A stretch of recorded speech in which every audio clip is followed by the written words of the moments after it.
Every January, Anaheim comes alive. The first gate drop of the Supercross season. Let's get it going! For kids growing up in Southern California, it's impossible not to be drawn to two wheels. So it makes sense that Rickie Fowler, raised in Murrieta, California, grew up a true moto fan. At just 2 years old, Rickie was introduced to both motocross and golf, riding dirt bikes and swinging a club from the very beginning. Started playing golf and was on a PW50 at the same time. So both those started when I was 2. It's been a big part of my life. If I'm gonna try and play golf professionally, I can't be riding. Moto raised Rickie Fowler. Fast-paced, the ability to calculate risk, comfortable under pressure. After a riding injury, Rickie was forced to choose golf or motocross. With a deep love for the game of golf, he committed fully to chasing the dream of becoming a tour player. Rickie's career has been defined by resilience. From early success, turning pro and being named Rookie of the Year, through years that's tested him. It's that racer mentality that's kept him competitive at the highest level. When you turn on the TV and see Rickie Fowler competing among the world's best, you still see a moto kid. From flat-brimmed hats to bold, colourful outfits, inspired by an era of larger-than-life personalities. Rickie has embodied moto culture at the pinnacle of his sport. I don't want to just blend in. I'm just going to be me out there. So that was kind of a little bit of bringing the moto over. Gypsy Gang, welcome Rickie Fowler to the podcast.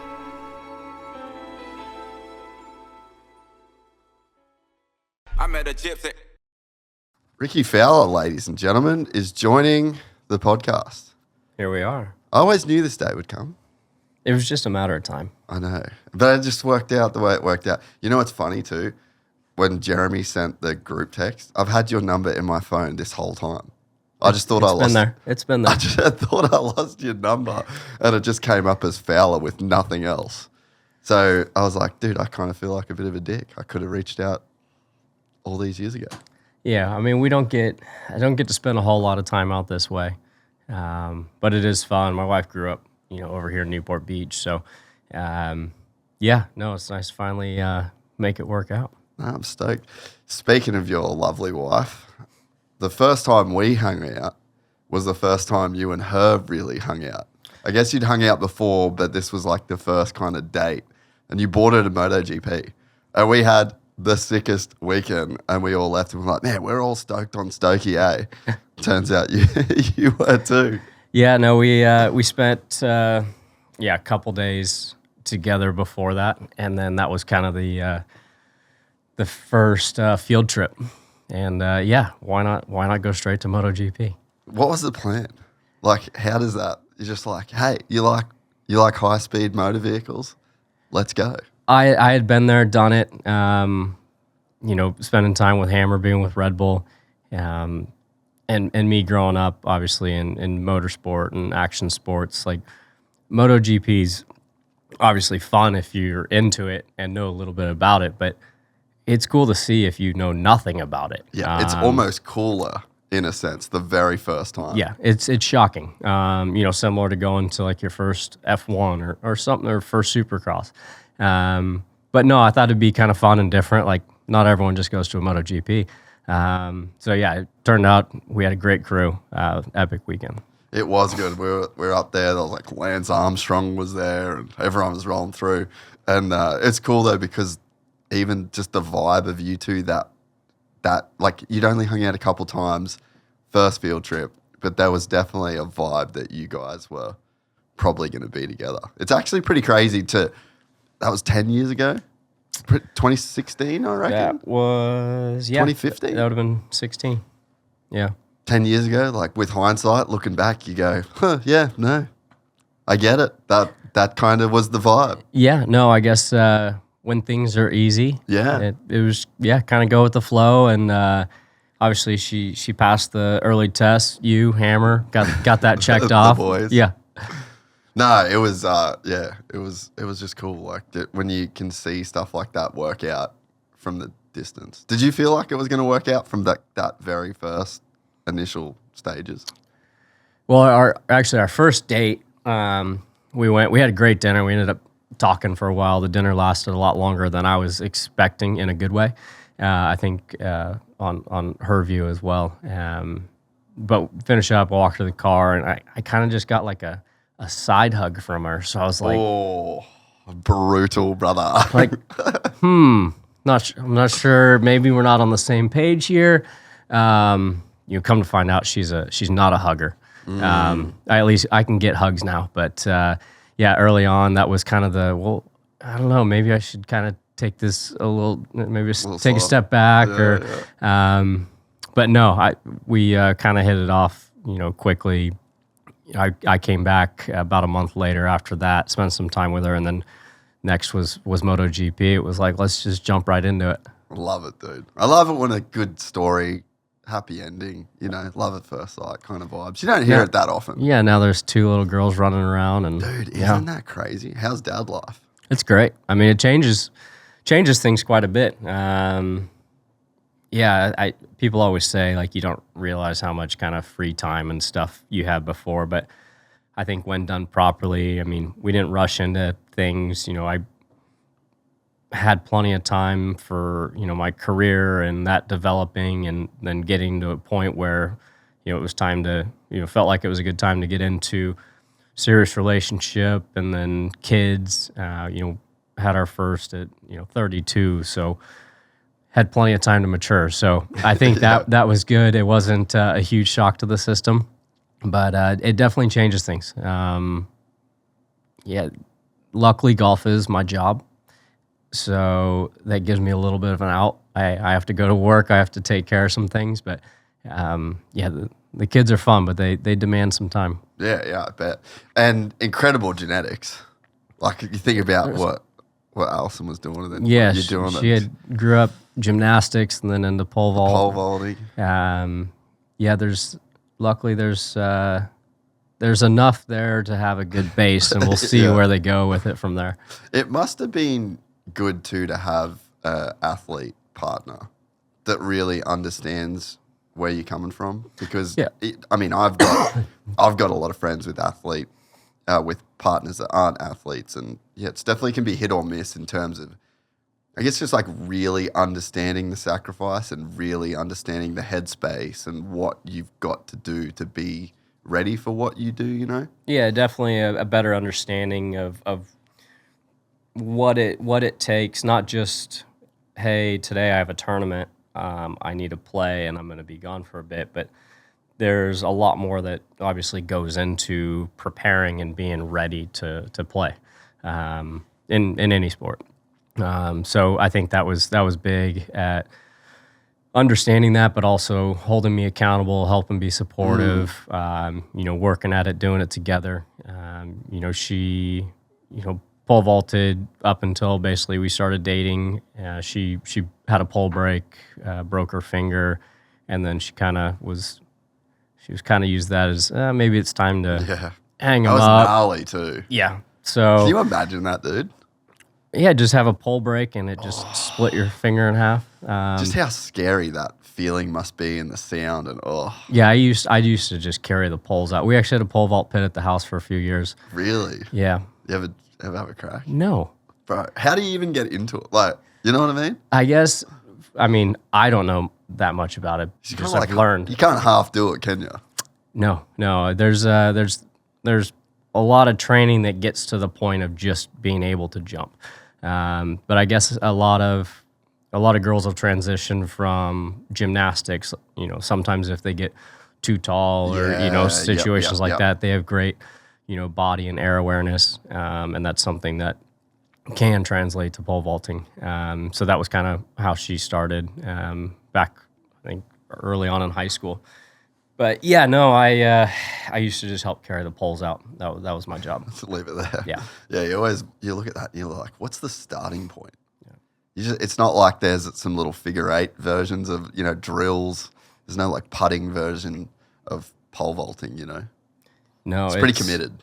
Yeah, there's obviously, like I said, a lot to get to the point where you're actually going to jump. I mean, you have to learn how to run with a pole. And then what do you do with it? You figure that out, and then it's like, okay, well, now you got to figure out how to jump. It's crazy. Random sport. So random, but pretty sick. It is. I mean, we're good friends with Mondo. Now I don't know how many times he's broken his own world record, but a lot. actually our pole vault pit we had at the house, him and his brother came and picked it up. So we had a fun little weekend and then loaded up a U-Haul, and he didn't drive. His brother drove it back. He flew home. You just put that thing up on Marketplace? No, it was just through friends, and they were looking to have a pit in the U.S. He's kind of dual citizen, U.S. and Sweden, jumps for Sweden. But yeah, it was cool. Played some golf, and then he took the pit home. So I actually got scammed recently on a credit card, which was a nightmare to deal with. A dude in the UK bought $3,000 of Lego, believe it or not, and some Nando's. So I had to cancel the card, I had to wait for a new one, I had to dispute the charges, the whole deal. And this was the second time it happened to me. And it really just made me realize how important proper security is when it comes to anything to do with your money. And this is why I started using Cash App, which was awesome when they reached out and decided to help us out on the podcast. Your security deserves to be a priority, and Cash App treats it that way. With Security Lock, Cash App requires a successful Face ID or biometric authentication to access your account. It's like your money is protected by your own personal bodyguard, even if your phone is lost or stolen. Plus, if you're about to send money to someone new and Cash App notices something looks a bit off or that you might be falling for a scam, it will send you a warning before the money is sent to confirm that everything looks right. Turn on Security Lock in your Cash App settings today and pay attention to scam warnings to keep your money safe. Learn more at cash.app/security. For a limited time, new Cash App customers can earn $10 if they use code SECURE10 in their profile at sign up and send $5 to a friend within 14 days. Terms apply. Cash App is a financial service platform, not a bank. Banking services provided by Cash App's bank partners. Prepaid debit cards issued by Sutton Bank. Member FDIC. Discounts and promotions provided by Cash App, a Block Inc. brand. Visit cash.app/legal/podcast for full disclosures. So you've been watching any Supercross this year or what? I don't miss races. I'm stoked that they went to some earlier times, especially being on the East Coast. Yep. Because there were plenty of nights where I'd have to stay off social media and then get up in the morning and go for the old replay. Yeah. No, I mean, have you been to one live yet? Are you going next weekend? I probably won't be able to. We'll be in Scottsdale when they're at Glendale. It's too tight. A little tough to get to depending on when I finish. I think the last Supercross I went to while playing, I played early Saturday of Bay Hill in Orlando and then hopped in the car and drove to Daytona. Oh, that's a sick day. Yeah. That's a sick day. Got there kind of just in time. Got there plenty of time for the night stuff, but I think for me, like I much enjoy the kind of the daytime part of it with practice and quali and hanging with the guys, being in the pits, semis, and doing all that. And obviously, watching the races that's fun and being there and up, being able to see and hear and feel. But more the daytime and the lead up is kind of what I like. Dude, the quali is underrated. So underrated. And I mean, I feel like the last couple of years, the level's just gotten so high with dudes that can really throw down a lap. It used to be pretty well, you'd kind of know who was going to be there. But man, now you've got Eli's always down. Mm-hmm. Chase is a one lap expert. Jett, Kenny's one lap up expert. There. Kenny never sucks over one lap. I mean, it's wild. And those 10, 15 minutes, dude, if you're there in person and you can watch who you want to watch, that's when you see some crazy shit. Well, yeah, you have guys that are obviously trying to put in a lap. You have other guys out there that are either kind of checking things out. I mean, not everyone's, going fast and it's just flowing. Like, they're having to dodge some bullets along the way. And that's, part of trying to put in a nice lap is, okay, do I have enough clear track or dodge a few along the way? But yeah, it's interesting. And they've obviously kind of shortened up timing, the amount of time on the track. I think a lot of people at home don't understand like how little amount of time that they do have on the track before, the gate drops. Oh, yeah. And now, like you said, they've got rid of the free practice. So now it's just time from the rip. I guess they've got press day, which kind of helps to, get the feeling for the track early. But, dude, just to go out there, It'd be like you guys playing like a 9-hole sprint. No one gets to see the course. You've never played it before. Go, boys. Like, just find the fairway. Yeah, but if I hit it in the water, Yeah, you'll be fine. I'm good. I can grab another. I mean, I would say, the one thing is obviously on the track building side, like the triple's pretty much always the triple. There are some similarities, and guys kind of know like what to expect, but still, like going out there, rolling the track once, and then just going through and like, oh, I'm just gonna go 3-4-3 and we're good. They're crazy. That's a lot of people don't fully understand it. And I mean, it's like jumping forward in the program, but the same, like A2 on the weekend, that main long rhythm section, you come out of the right-hander, 3 and onto the tabletop. Okay, cool. You're doing that first lap. That's gnarly. But how about doing it on the last lap of the main event when that thing is completely fucked? Oh, yeah. Up ramp's done, landing's done. Just keep jumping it, boys. And they still do it. It's like from the moment they touch the track to the moment they pull off, gnarly.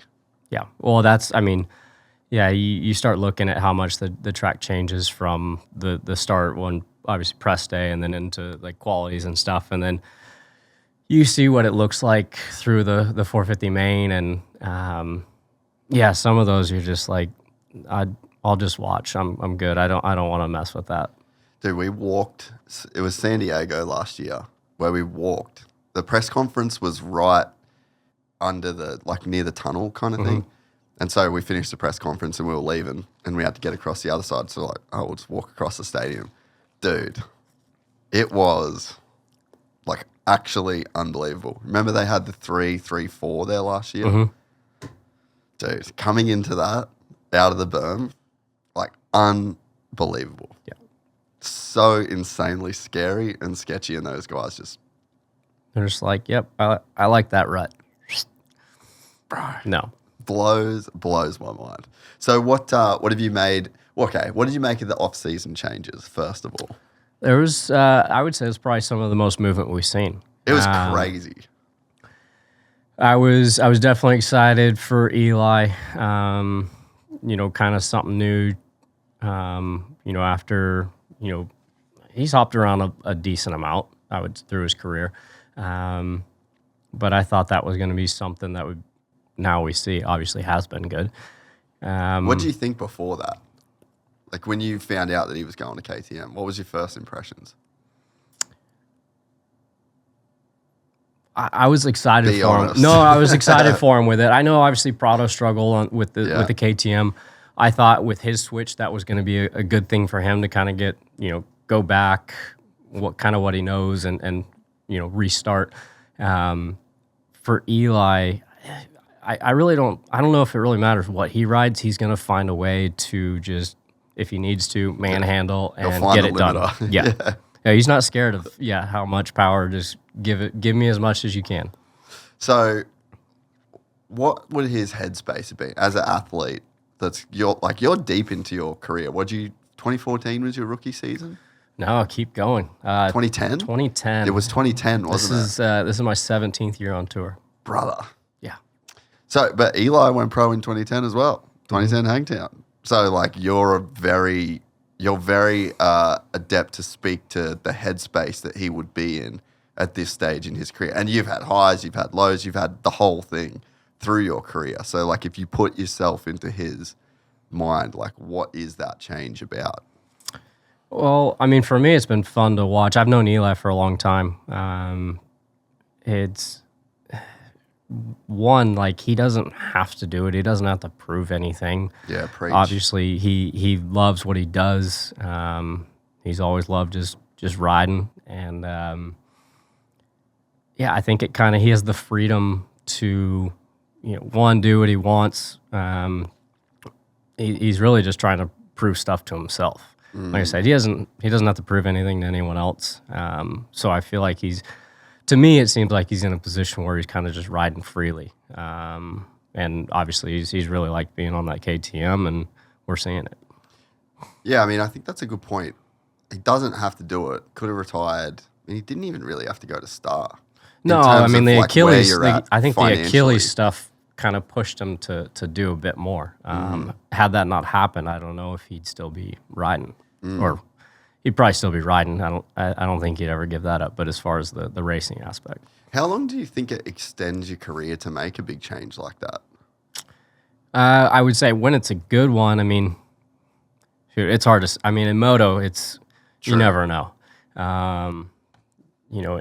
In golf, we can prolong things a little bit more. It's we can play at a high level for a lot longer period of time, just because it's not as hard on your body. Or like you said, I can hit one in the water, or I can make mistakes, and I'm not off on a stretcher with Alpinestars medical crew and off to the hospital. No, it seems like he's got a. You can't really put a time on it, but he seems fresh and happy and having fun.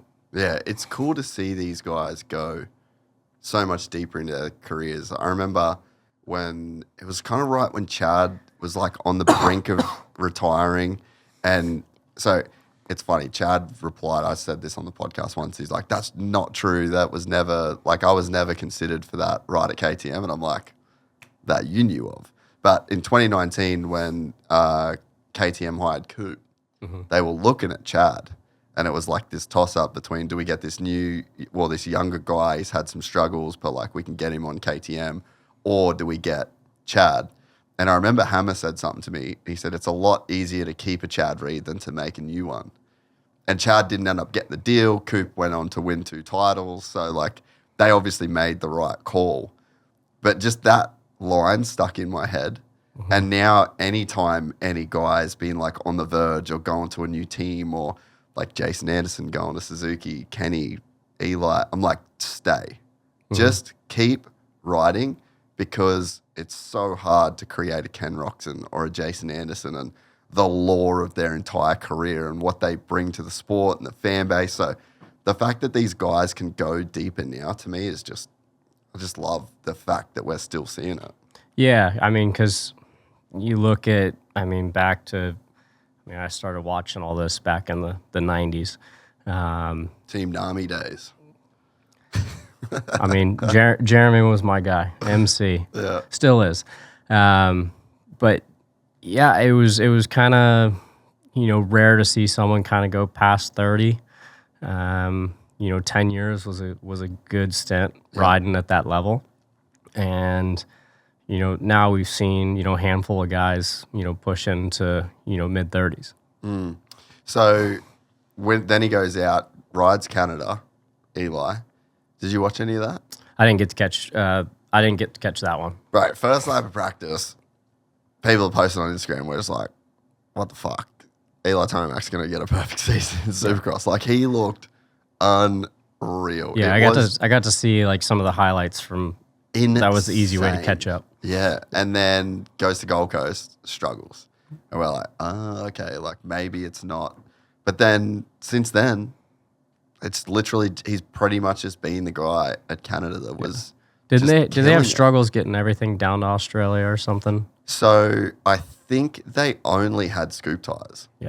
Something I just remember seeing or hearing something like that. But Did you see any of the Australia footage? Just a little bit. I didn't get to watch it was full race. So hard pack. Yeah. Which was awesome, made for amazing racing. But I think they kind of like just missed on the setup. Yeah. And then from what I understand, they're not going back to a scoop on that.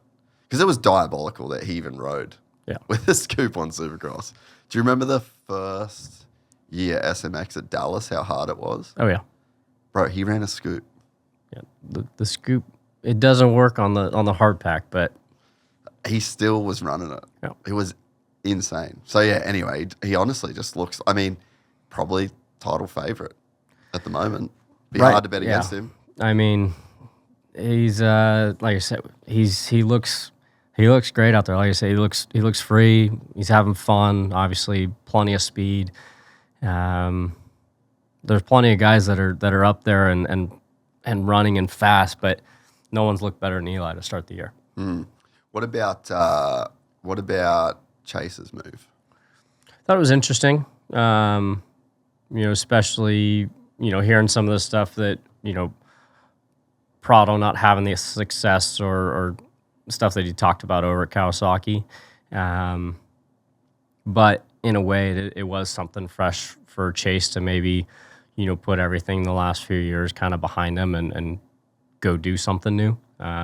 Like we said, change isn't always a good thing, but maybe, obviously he put together a good ride in San Diego.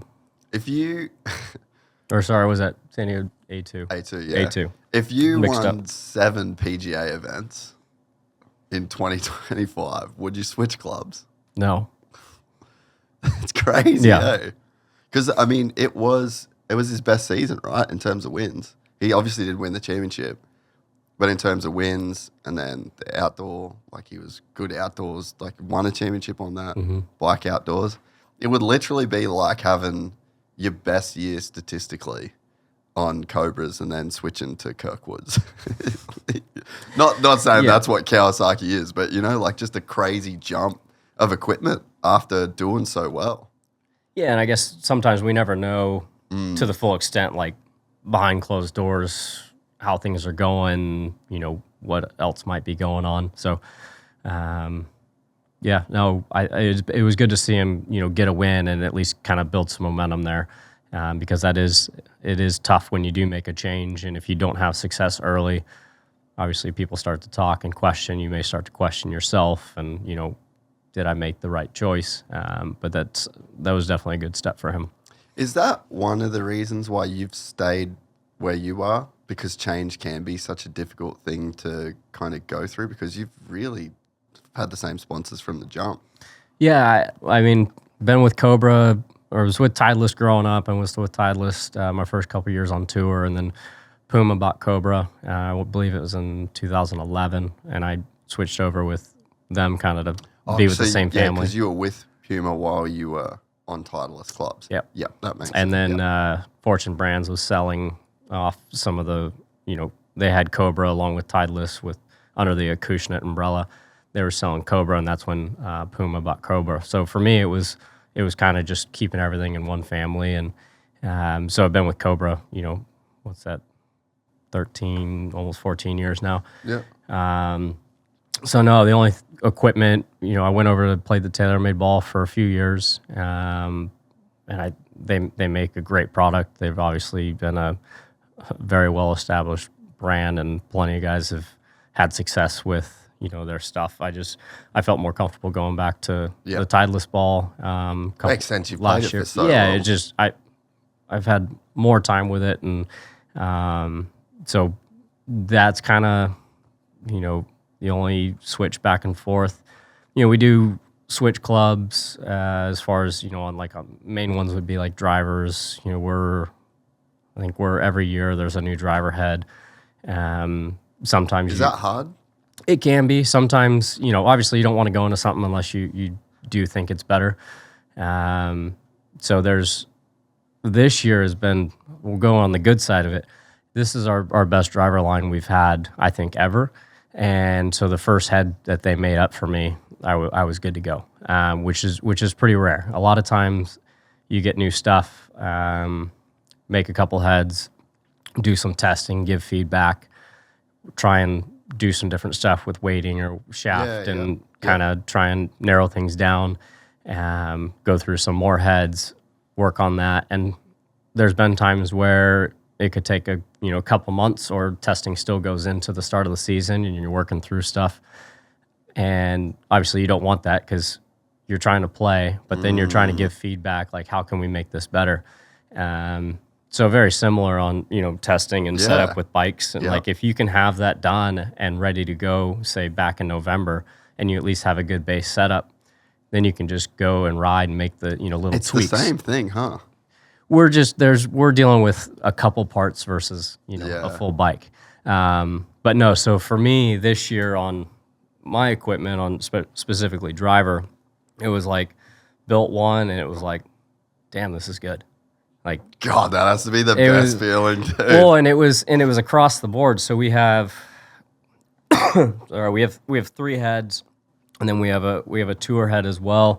And so there was basically 4. I was like, well, shit, I could go play all 4 of these. Now I have to figure out which one's better than the others, where I feel like in past it was like, okay, I think this head is going to be the best fit. Now let's figure But it's out. not there yet. Yeah, let's do some testing. Let's figure out how we get it to that point where it was like, damn it, this is a good problem to have, but now I have to figure out which one I like best because they're all good. I can go play them, and so yeah, that's part of it. In past, yeah, there's plenty of times where you're not changing companies, but you are having to work into new equipment. Sometimes it might not fit you as well. So you see some guys stay in some older equipment. Obviously, manufacturers would like you to be in current. But at the end of the day, they want to see you play well. Do you have a favorite driver like a rider has a favorite bike? Yeah, there's I'd say clubs over time, different stuff. I love old school stuff. I still go play and hit balls with like Persimmon driver and Woods. Shit. So I've got some favorites in there, and then over the different kind of decades. Currently, like I said, our driver line is the best we've had, so I'm very happy with that. But yeah, there's been kind of like some cool iconic clubs over my career or lifetime, or just, like I said, some prior to that, and got a decent collection at home.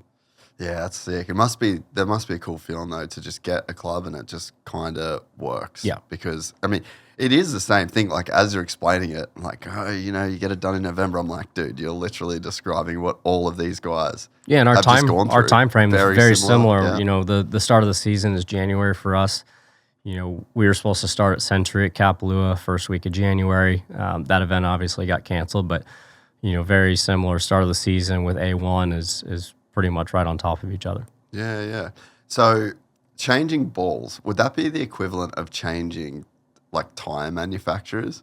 Could be similar, yeah. So just contact and feel orientated, right? Yeah, and I would say there's probably there might be more ball options out there than there are tire options. I feel like depending on a certain race, you're kind of down to, depending on the manufacturer, there's a kind of a couple. You're not seeing a bunch of guys, you're not seeing with Dunlop, 6 or 7 different tires. I feel like on rears, it's typically there's only, hey, tonight it's, these 2 or 3. Yeah. And then golf ball wise for us, it's pretty much you test and figure out what kind of fits and works best. But that's your tire, that's your ball for, we're playing it everywhere. Very rarely will you see someone go to a different ball based on condition. There's guys that have done it, but typically you're not, looking at 2 different options based on conditions. Doesn't Bryson change his ball based on how many people are standing around? He has different. He's like, what's the crowd going to be today? It's been impressive to see what he's done with his career. Going from, someone that wasn't, I'd say lengthwise when he first came out, he was above average, but he wasn't long by any means. And then to see, what he did and to get to the speed where he was at, and then almost kind of backed it off a bit. Like I said, he's done fine. Wild little period, of just watching him just like the weights and smash and drives and stuff like that. It's pretty funny. Akrapovic, I will say this, best built muffler for the money. I've never owned one in my life. They those things. Dude, $1,600, dude. Yeah, I ain't doing that. Yeah, you will. You'll do it. Damn you, Chris Kiefer. They've got one. This part fits your ride. 1,300 with shipping. All right, let's go. So now we hurry up and wait. Oh, that was quick. Yeah, already. That's unbelievable. That happened so fast. Because this order was over $79, it qualified for free shipping. And Kiefer was right. Absolutely. This might be the most well-built exhaust I've ever seen. And we wasted no time fitting it to my YZ450.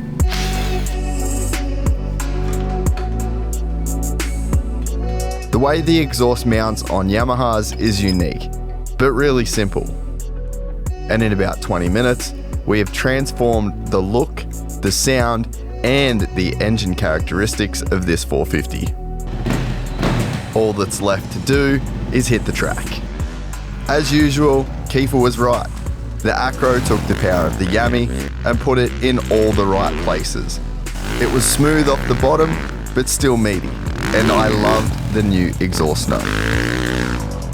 To transform your next ride, hit the link in the description and head to motosport.com. And right now, if you head to motosport.com/win, you can enter their ultimate ride sweepstakes and win a YZ 450F of your own. So the Prado change, you talked about that before. Mm-hmm. Crazy how good that worked out. Hey, I'll just be fully honest. Didn't see it happening. He's such a nice dude, but I was watching the Cowie meltdown and just being like, the bike can't be that bad. But dude, there's been some practices, he literally looks like the best Supercross rider on the track. Yeah, the whips that he's doing, I'm just like, brother. So I'll own that I did not see that coming. I think some of it too, obviously him going back, you know, he's got a lot more history there, a lot of comfort, a lot of belief, and not saying that the Cowie's bad by any means. I think all bikes out there are pretty well good, yeah. But you know, it's when it's a bit different from what you're used to, and then you start to have any doubt. I mean, any doubt or second thoughts at that level and that speed, like you just can't do that. You need to have full belief in what you're riding, and that can make, you know, such a big difference. And you're seeing, I mean, obviously Chase going out on the Cowie, the bike works, but yeah, you know, just didn't match up with Prado, and I think you saw just that kind of hesitation and not being able to push it. Can you imagine? Can you imagine being him at A1 with just that whole 12-month catastrophe, sitting on that start line before the first practice and just being like, fuck, here we go. Like, bro, that is a, like, move it or lose it moment in time. That was, like, the most pivotal session of his career. No, he put a lot on himself there, because it was either I need to lay it down or I'm going to look like an asshole. Yeah. Like, ciao. Yeah. It's over. You got to show it, you got to prove it. And dude, what, like, amazing. It's like honestly remarkable how good he looks. Some of the starts he's been getting. Like, I remember sitting up at Anaheim, I think it was the heat race. A1, he got the whole shot. And I'm just like, well, guys, this is going to be a problem. Like, if he can just do this all the time, this is really going to be a problem for these guys. And it's not that last year that he looked, you know, bad by any means. Just wasn't able to really kind of, I don't know, push the limit a bit or kind of sustain and hang on. Like, we saw plenty of what looked good out there. But I think any of that kind of doubt or hesitation, like that, just, you can't have that. So to see him, I don't know, have that bit of confidence and belief back is good. And it's kind of, now that we've seen it play out the way that it has, it's kind of a credit to him for protecting himself in a sense, right? Because, dude, he copped it all year. But I haven't seen a guy get that much shit for performance, maybe ever. And it was now, again, with like hindsight looking back, he was right and everyone else was wrong. But realistically, what he was doing was just protecting himself. He already went out with a shoulder injury, which was the first real big injury of his career. Mm-hmm. And he's obviously just gone back for outdoors and just like, nope, no, not going to do it. This is not going to be the way that I go out. And it's like, there's an argument to be made for going out on your shield, grinding it out, making it happen. But it's like, is that meathead approach for like the respective douchebags like me? Is that worth risking a multi-million-dollar career? Or do you take the heat the way that he did, talk your shit in the off season, and then back it up? It's pretty wild. No, I mean, obviously you could take either route, but he took the route and that put him more at risk. But he had enough self-belief and confidence to sit there, take it, and be ready to go this year. Why? Which is, I mean, it's tough to do. It's impressive. Yeah. And I mean, you'd have a better understanding of that than me, but I'm even looking from the fence line, just being like, bro, you really way to dig yourself out of that hole. Yeah. Because we're 3 rounds in and everyone's just like, we're over the Cowie thing. Like, hey, good on you, brother. Like, you crushed it. You can silence it quickly, but imagine if, didn't have the start that he did. I mean, it would just keep digging, and it's tough because, I mean, obviously, if you can distance yourself a little bit and you can, try and block yourself from the hate, but you're ultimately going to see and hear and catch some of it, and it can definitely start to eat at you. So, yeah, it's definitely happy for him to be able to go through what he did and be able to back it up, and now kind of be at I don't know. It seems like he's kind of reset everything. We're like, okay, the Cowie stuff last year, that's behind us. Let's see what he can do. It is true, eh? Like, even if you try not to see, you're gonna see or hear stuff. Yeah, it's inevitable. It's impossible. Like, I don't even have Instagram on my phone anymore. I was like, I'm done with all of that. But man, open up YouTube Studio, see how the videos are going. Bang, comments are there, and 9 times out of 10, it's a good one. that 10th time, just like, dude, come on, bro. Just can't get away from it. It's just part of it. It's unfortunate. I mean, being raised is like, kind of the glass half full, or if you don't have anything nice to say, don't treat other people how you want to be treated. Like, you have to try to be a dick. It's being nice is, I think, kind of just who we are naturally. And just because, I feel like people, I don't know, either not in a good spot or want to try and tear people down or bring them down from, wherever they might be. It sucks. But yeah, they probably have more problems than we do. So, What's the worst it got for you in your career? Do you like learn to navigate it better than, I guess, 17-year pro career? Like, do you learn over time to navigate that better? Yeah, time definitely helps. I mean, I struggled for a few years after COVID. Kind of the 21, 22 season for me wasn't playing well. It was never like that far off, but it's such a fine line at any sport at kind of that elite level. I feel like it's only gotten harder for you guys though. Yeah, it definitely has. It seems like it's that period that you're talking about, maybe even a couple years earlier. It just seems like the level got crazy high at the top, and then even at the bottom, if you could say that. Like you get guys coming in like Matt Wolf out of college that are ripping straight. Like it just seemed like everything elevated in that patch to where it was maybe one of the hardest sports on planet Earth before, and then it just got taken to an insane level. Yeah, no, the game continues to get better, deeper. Scotty's obviously not having an issue with that the last few years. But yeah, some of those times where you get people, either criticizing you,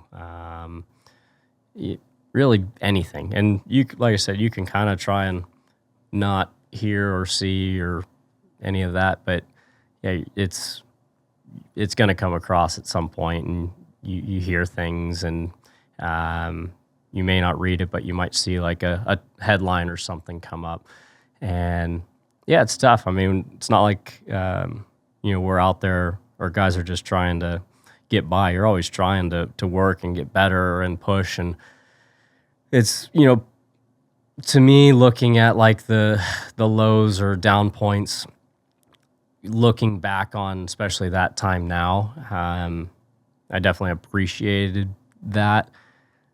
I can say I enjoyed it now. At the time, no. Because it makes it so much more satisfying when you come out in a better spot. But when you're going through those times, it sucks.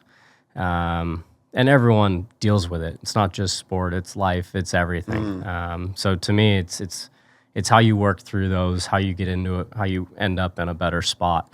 And that's where it's on the golf side, it's so much more satisfying when you know what you've been through and worked through, and then get back to, in 23, I won after those few years, and it was just like a massive relief. Yeah, and that moment is probably one of the best moments of your life, given all of the great things that you've done in golf beforehand and in life in general. Like, that one had to feel amazing. Yeah, with the few years of struggles up to that, playing well that year, getting a win. Our oldest, she was there. She was, little, but being able to see her, and she had no clue what was going on. So that's also what made those tough times better.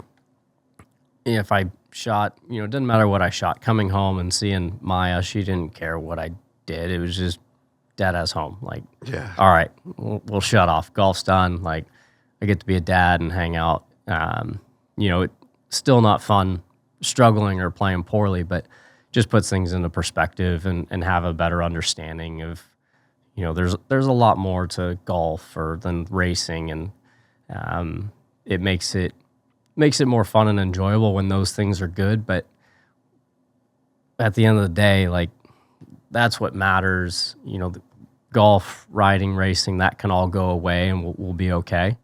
So you can't put all your eggs in one basket. When at the level of being a professional golfer at the highest level, what's the difference between having a 2020, 2021 year and a 2014, 2015 year? A big part of it is the confidence, self-belief. Obviously, there's stuff mechanical-wise, being in a good spot with swing and your body's moving properly, you're swinging efficiently. But with that is where the kind of the self-belief and the confidence and momentum come from. So for me, those few years, it was, I'd see some good stuff, but then I'd kind of, have a bad day or an off week. And so there's just never able to kind of, build that confidence and momentum. Yeah. 14, 15, I just had a nice wave I was riding. And if I had a bad round, it was like, well, I just had 50 before that were fine.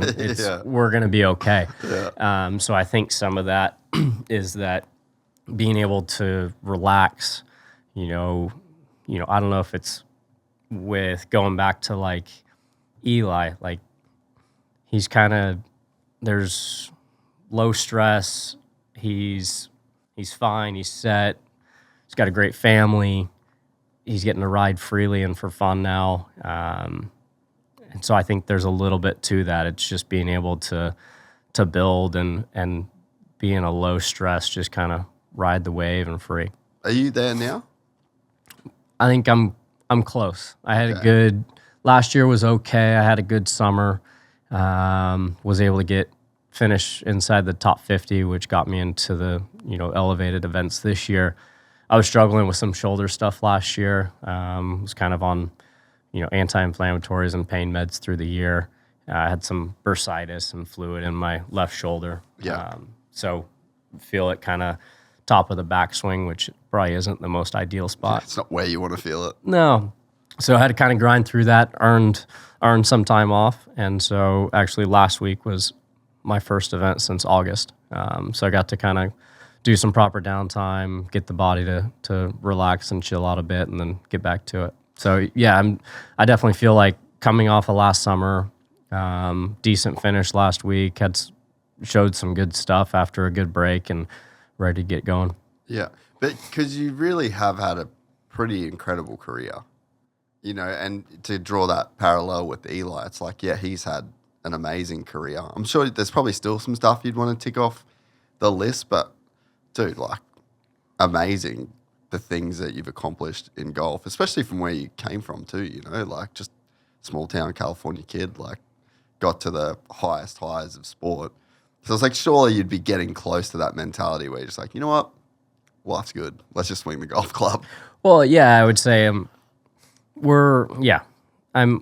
set. I get to play, because I love it, because I enjoy it. I want to be out there competing. I've always been just a golf nerd that I just love to play. I love the grind. I love to try and get better. So yeah, I'm definitely in a position where I can go play because I want to.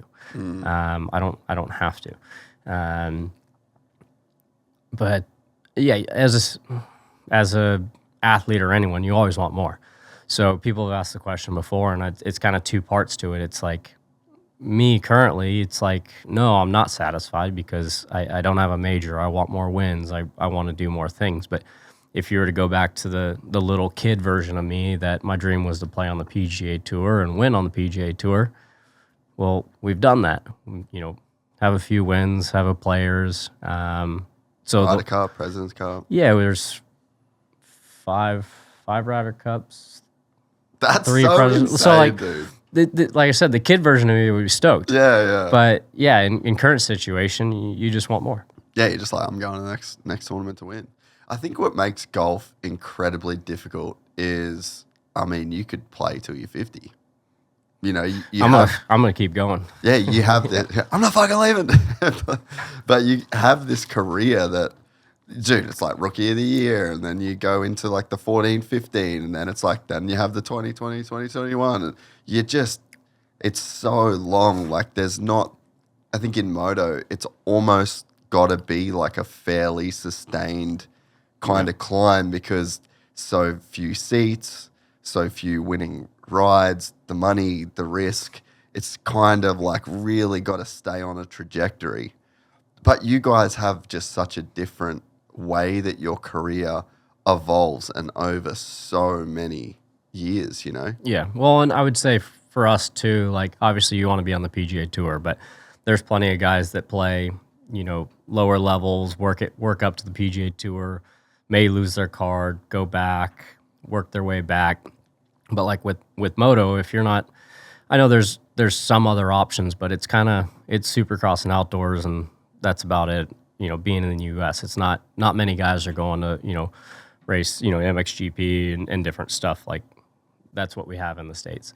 So, and there's, you know, golf wise, it's definitely a grind like anything else. But yeah, Moto is, you know, kind of your time window. It's not very long. There's going to be some injuries in there. I don't think anyone's ever gone a career without anything setting them back. So yeah, you want to be on that trajectory, but there's probably going to be a couple dips in there. Yeah. We had Zach Osborne on the pod Monday. I didn't realize how gnarly his career was. Like I watched his whole career and watched it from a distance, but man, he basically just didn't win until 2017. He has that famous race with Joey.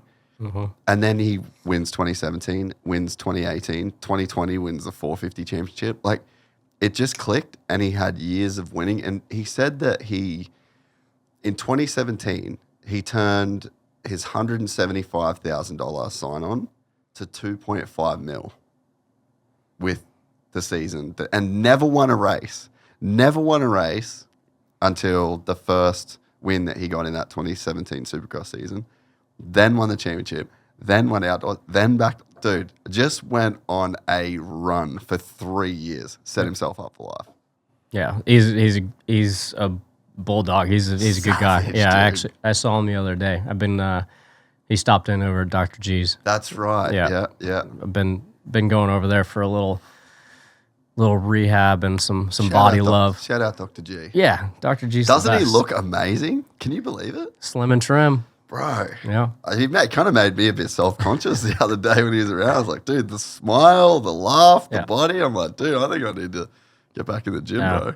Yeah, G's in a good spot right now. We've been buddies, I mean, through Hammer in the moto world and everything, but he loves his golf, so fun getting to hang with him a bit, and a few of the moto boys have been over there, so it's a good crowd to be around. Legend, eh? So what other big off-season switches did we have? I guess the Ducati thing was pretty massive as well. Yeah, new bike coming on. Huge, actually, really. But, I mean, going into that, so I text TK the day after the Barcia Mookie crash. I just was like, is Barcia okay? And then he called me, and to hear, I mean, like I said, just going up to the Ducati stuff with the Troy Lead team, seeing that and to see both of them get out of that crash, very, very minimal compared to relatively unscathed. I mean, Mookie's back riding the next week, and Barcia's got just, you know, I shouldn't say just a fracture, but for what that could have been, that was impressive to see. One with current kind of, helmets and riding gear and Well, protective he was gear. wearing the airbag. Well, I was going to say, and then Yep. on the Alpinestars airbag, like incredible. Can you pull up the post that they did? Did you see the post that they did about the airbag? Oh, we're going to watch that later. Oof. Is that peak Rickie Fowler that day? About as clutch as it gets, really. Where was it? Verb that posted it? Yeah. Because this was incredible, dude. Just to see that, bro. 27 G's. Yeah, I saw. I don't know if the Verb post popped up or if Barcia posted some of it, but to see him, talk about it, see the helmet, and then obviously talk about the airbag. I mean, you'd have to think after that there's going to be hopefully more airbags on guys out there. I got one. Why not? Dude, I couldn't agree more. Just give me all of the protection. Give me everything. Make that thing just go. Can we just make it a bubble? Let's imagine that. You know those ones that you can jump in and like, let's just do that. Surely we're not too far away. That's literally what I need. Or how about one that the bike has one? That thing tips over, whole bike. Yeah, because, half the time You'd ride every day. Yeah, well, half the time it's not necessarily, like, you can get away with some stuff until the bike hits you. Oh, no. Those are half the injuries. Yeah. Oh, man, even just seeing what happened to Rones the other day, like, such a good rider. So technical, so never crashes. Done. And like this, these are the best dudes in the world. But watching MotoGP, if maybe for the Moto fans that don't watch MotoGP like we do, maybe they don't understand how revolutionary this is going to be for the sport.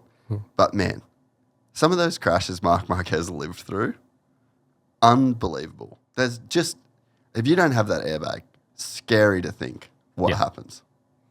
Yeah, you can see everything on TV and even to, Supercross and outdoor, but until you've seen it in person, like I said, same thing with MotoGP to F1, any of these kind of high-speed sports, you don't really have an appreciation. Because on TV, nothing against the guys, like, it looks small and slow. And easy. Yes. But when you actually see it, you're like, holy shit. Yeah. These things are these jumps are a lot bigger. These guys are going a lot faster. It's, I'm lucky to, obviously have ridden and have the appreciation and being able to know a bunch of the guys and to be able to follow it. And, I'm a diehard. But yeah, there's plenty of guys I talked about it that know that I follow. And yeah, a lot of people just don't really have a true understanding of what they do. It's one of the things that I've loved about your career is that you wore the sport on your sleeve your entire career. You came in from college golf in Oklahoma to the pros, flat brim. You did it very action sports. The partnership with Red Bull is iconic. And through that whole time, it wasn't like you just took these things from the culture that you came from. You really represented the culture the entire time, and like the Scottsdale wearing the jersey. And I think it's just done so much for the sport too, like I know you're not doing it for that reason, but just by you genuinely representing the sport the way that you have over the last 17 years, like I really do think it makes a massive positive impact on the sport, eh? No, it's been fun. Like I said, I grew up, started playing golf and was, on a PW50 at the same time. So both those started when I was 2. It's been a big part of my life. Decided to kind of put the bike away when I was 15, kind of had a little get off, broke my foot and blew up my knee a bit. And I was like, golf was always my number one. So that was kind of the point where I was like, okay, if I'm going to try and play golf professionally, like I can't be riding. I obviously rode sometimes after that, but we used to go ride, every Wednesday. And then during the wintertime, we go out to Ocotillo and do a handful of trips through the winter. But that was kind of the point of, all right, we need to focus on golf. But yeah, for me, coming out and wearing kind of some of the, fun colors, flat bills, like that was just me, because Moto was, the ways that you kind of showed off or had fun, like, what gear you were wearing, helmet, what paint job, what was going on. Paint job. Yeah. So luckily I've known Troy since I was little, always had a great TLD helmet, still have some cool hand painted ones. But that was kind of that kind of transition for me into golf. And, I don't want to just blend in. Like, I'm just going to be me out there. So that was kind of a little bit of bringing the Moto over. So that's been fun. And I, talking to some of the guys this week, being over at Dr. G's, it was like, back when I was a kid, there was really only a couple guys that played. Like I played with MC on my 10th birthday, and, we've played plenty of times since then. Bro, pretty good golfer. Yeah. He's one of those dudes that can kind of do anything.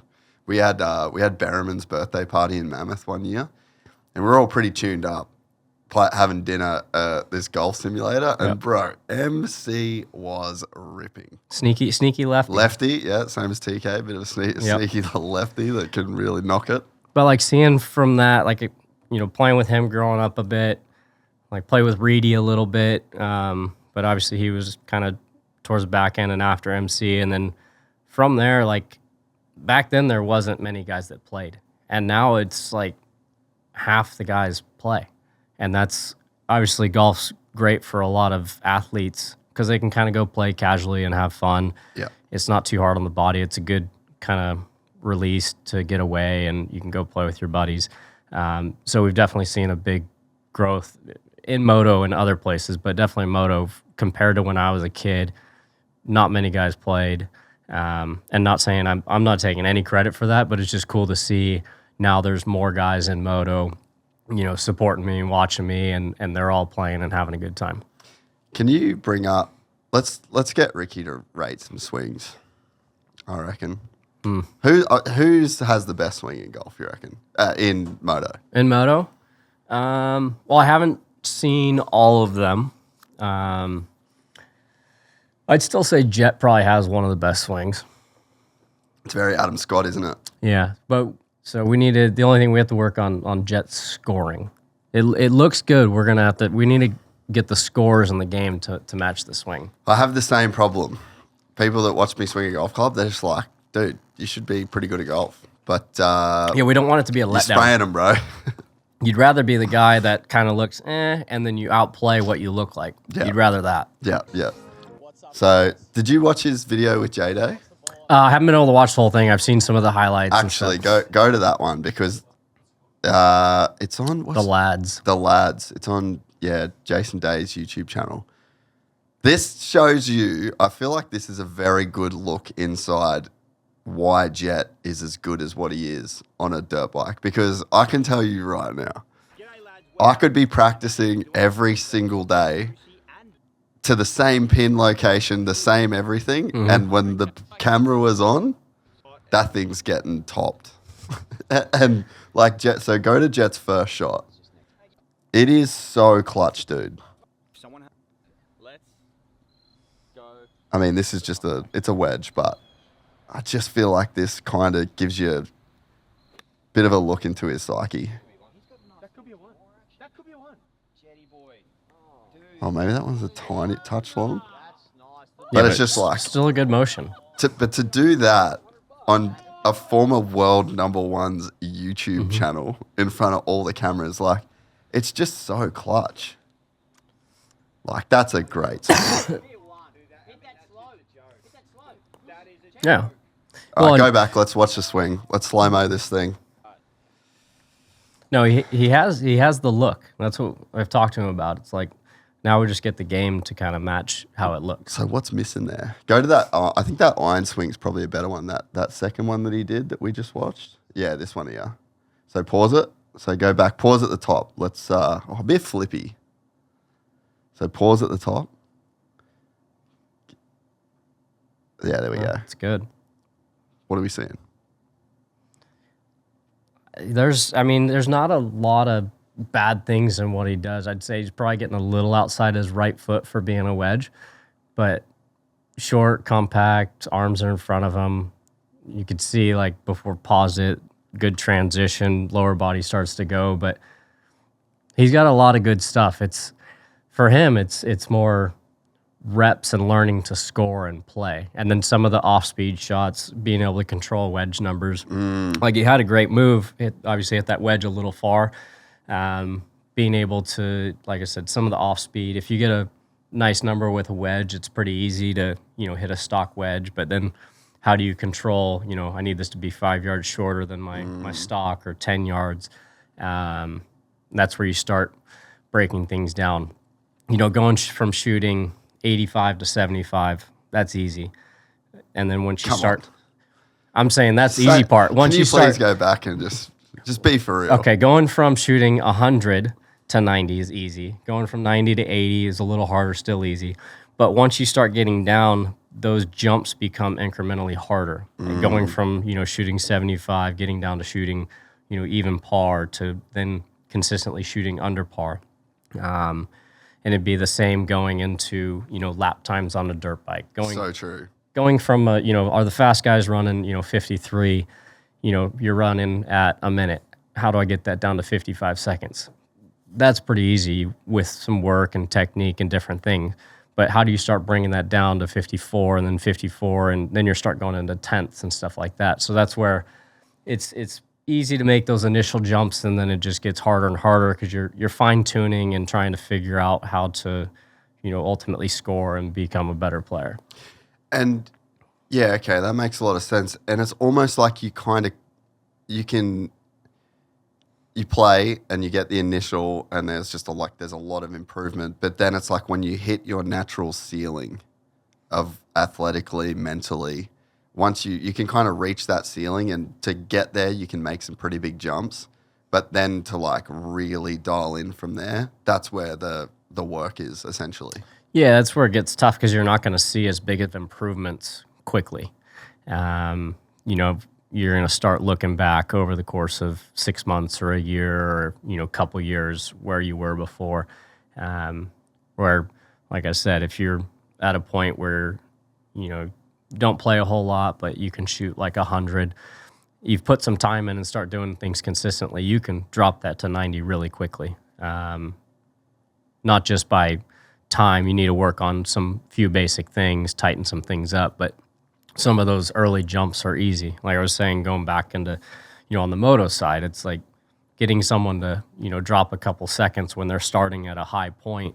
That's pretty easy because there's some, basic, how they do in a corner. Yeah, there's low-hanging fruit. Entry and exit speed and different things. Like you can shave, some chunks off, but once you start getting down there, it's like, okay, now let's get a 10th off, and you don't see as big of improvements, and sometimes that's where it gets tough because you want to see more, and you just have to be patient and wait for it to kind of build over time.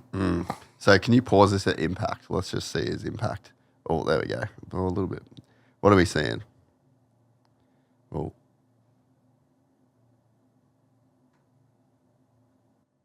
Yeah, not bad. There's no perfect way to swing it. I would say could be a little hung back and, wouldn't say necessarily flip. Like one of the things Butch likes to get me to do is make sure my head kind of releases so you don't kind of, as far as they always said, keep your head down, where not in a perfect world, but it'd be better to have your head kind of release with your body so you're not kind of that, what some people would say, hang back flip. You can pick apart golf swings, but if you hit a good shot, you hit a good shot, who cares? Yeah. It went where you wanted to, right? Yeah. Who else? I think Levi's got Jordan Smith's a scratch golf. Have you heard that before? Yeah, Jordan can play. You ever played with him? I haven't played with him, but I've known him for a while. Yeah, okay. I think Levi Kitchen did a golf vlog because Kitch is pretty into it as well. Whenever Jordan and I text, it's pretty much all golf. That's awesome. Yeah. Yeah, he's good apparently. I think he posted a vlog playing golf actually. I think I saw something as well that James is doing a tournament pretty soon. Bubba. Is he maybe playing in the?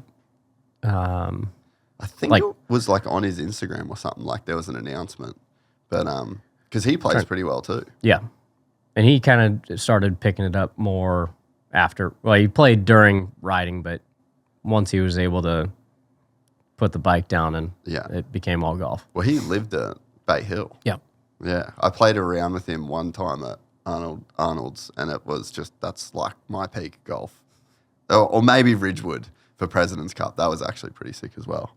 All right, wow, Levi needs work just from what I'm seeing here, but he did find the green.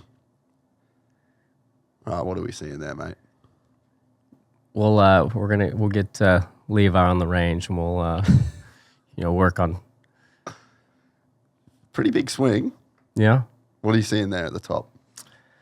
I would say I would almost like to see maybe less hip turn, better being able to separate the hips from the upper body a little better.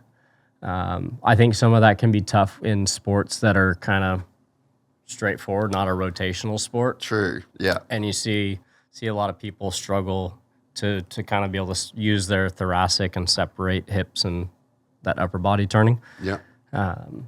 So I don't know, maybe there's some injuries in there I don't know about, and we have to work with the limited mobility. But you're so nice about this. I love it.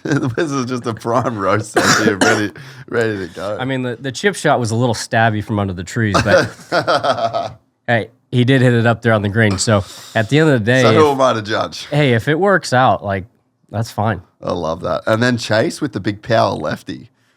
I feel like Chase, if he really got a hold of one, he could really make it move. He's lanky. He's got a lot bigger arc than I do. That part was great. I'm not mad at that. Yeah, to me, it's like, I mean, he's going split grip, claw. There's a lot going on. Yeah, there is a lot going on there, Levi. To me, it's like, yeah, I don't care the He's looks. hitting down on it. There's some steepness, some down. To me, it's more the guys hang out, have fun. Like you can continue to work on it. You're with time, continue to get better. But it's like, are you having fun doing it? Like to me, that's what it's all about. I love being able to go play. Whether it's buddies at home that play on tour. Guys that are just members at places I play, or when I do get to play with, other athletes and stuff, like we're just having a good time. Like the tough part with golf is there's always expectations. And as you get better, your expectations go with that. Yeah. So it's having realistic expectations. AC, this one's for you, buddy. We're talking about you here, right? All right. So I think that's a big part of it is the realistic expectations and knowing kind of what you're capable of and what you can and should be doing. It's just so cruel though, dude. Yeah. Because I've been on both ends of the spectrum. So when we first met, I was just all in on golf. Like I was doing it. Me and Hamill were playing a bunch. I was living by a range. I went to your range bloody 20 times a week. I've donated a lot. I've kept you guys going for a bit. But you grind and you can almost see yourself go backwards at times, and like, there's been times where I was just not enjoying it because I was trying so hard. Mm-hmm. And then I got some golf clubs. I had a friend hook me up with some clubs, and Riley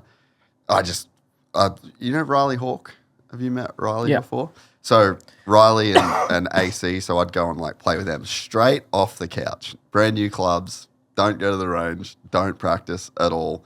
So I'm just like, dude, I'm going to be terrible. So I'll come and keep the vibes high, but just don't count on me for any golf.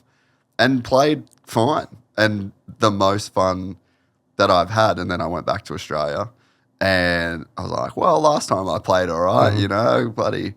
Should be all good, go out completely stuck. And it's just as soon as you have expectations around golf, it can just ruin it for you. Yeah, I feel like through a lot of guys playing, but sometimes you have kind of a so-so warm-up or sometimes a bad warm-up, and you go and you play well, partly because there's some of your expectations just aren't there. You're like, okay, I'm just going to They're kind still of, on the range. I'm going to ease into this. I'm going to try and start piecing things together, and we'll kind of try and maybe build some sort of flow versus you go and, stripe it on the range.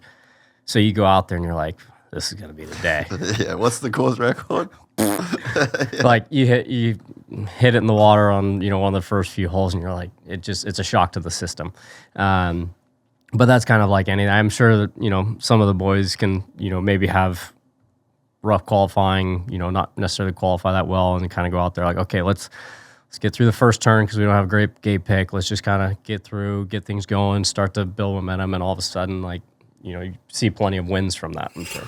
This episode of the podcast is brought to you by Brunt Workwear, and I have got the brand new Marin boot here to show you guys right now. Over the last couple of years, I just wanted to get rid of doing the sneaker thing. They're not waterproof. They got super dirty, and I would end up with track shoes. I wanted to be able to rock some boots. I just made a lot more sense to wear boots. So I've switched to wearing boots, and now I've switched to wearing these Brunt boots. There's a super short break-in period, and they're lightweight, they're waterproof, they're slip and oil resistant, they're heat resistant, and they're electrical hazard rated. A lot of you guys that listen to this podcast, you're on job sites, you run a machinery, and you actually really need and test all of these features every single day. So now you can finally have durable work boots that are as comfortable out of the box as your sneakers, and over 500,000 customers agree. Brunt didn't just make a durable work boot, they've reinvented comfort for the hardest workers out there. For a limited time only, our listeners get $10 off at Brunt by using the code GYPSYGANG at checkout.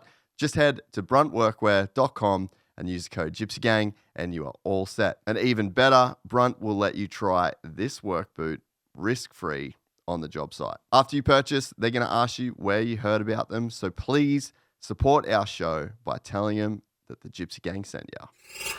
So, can you go to that first Instagram? I want to look at this. So turn this sound up. Where does this rank in like moments?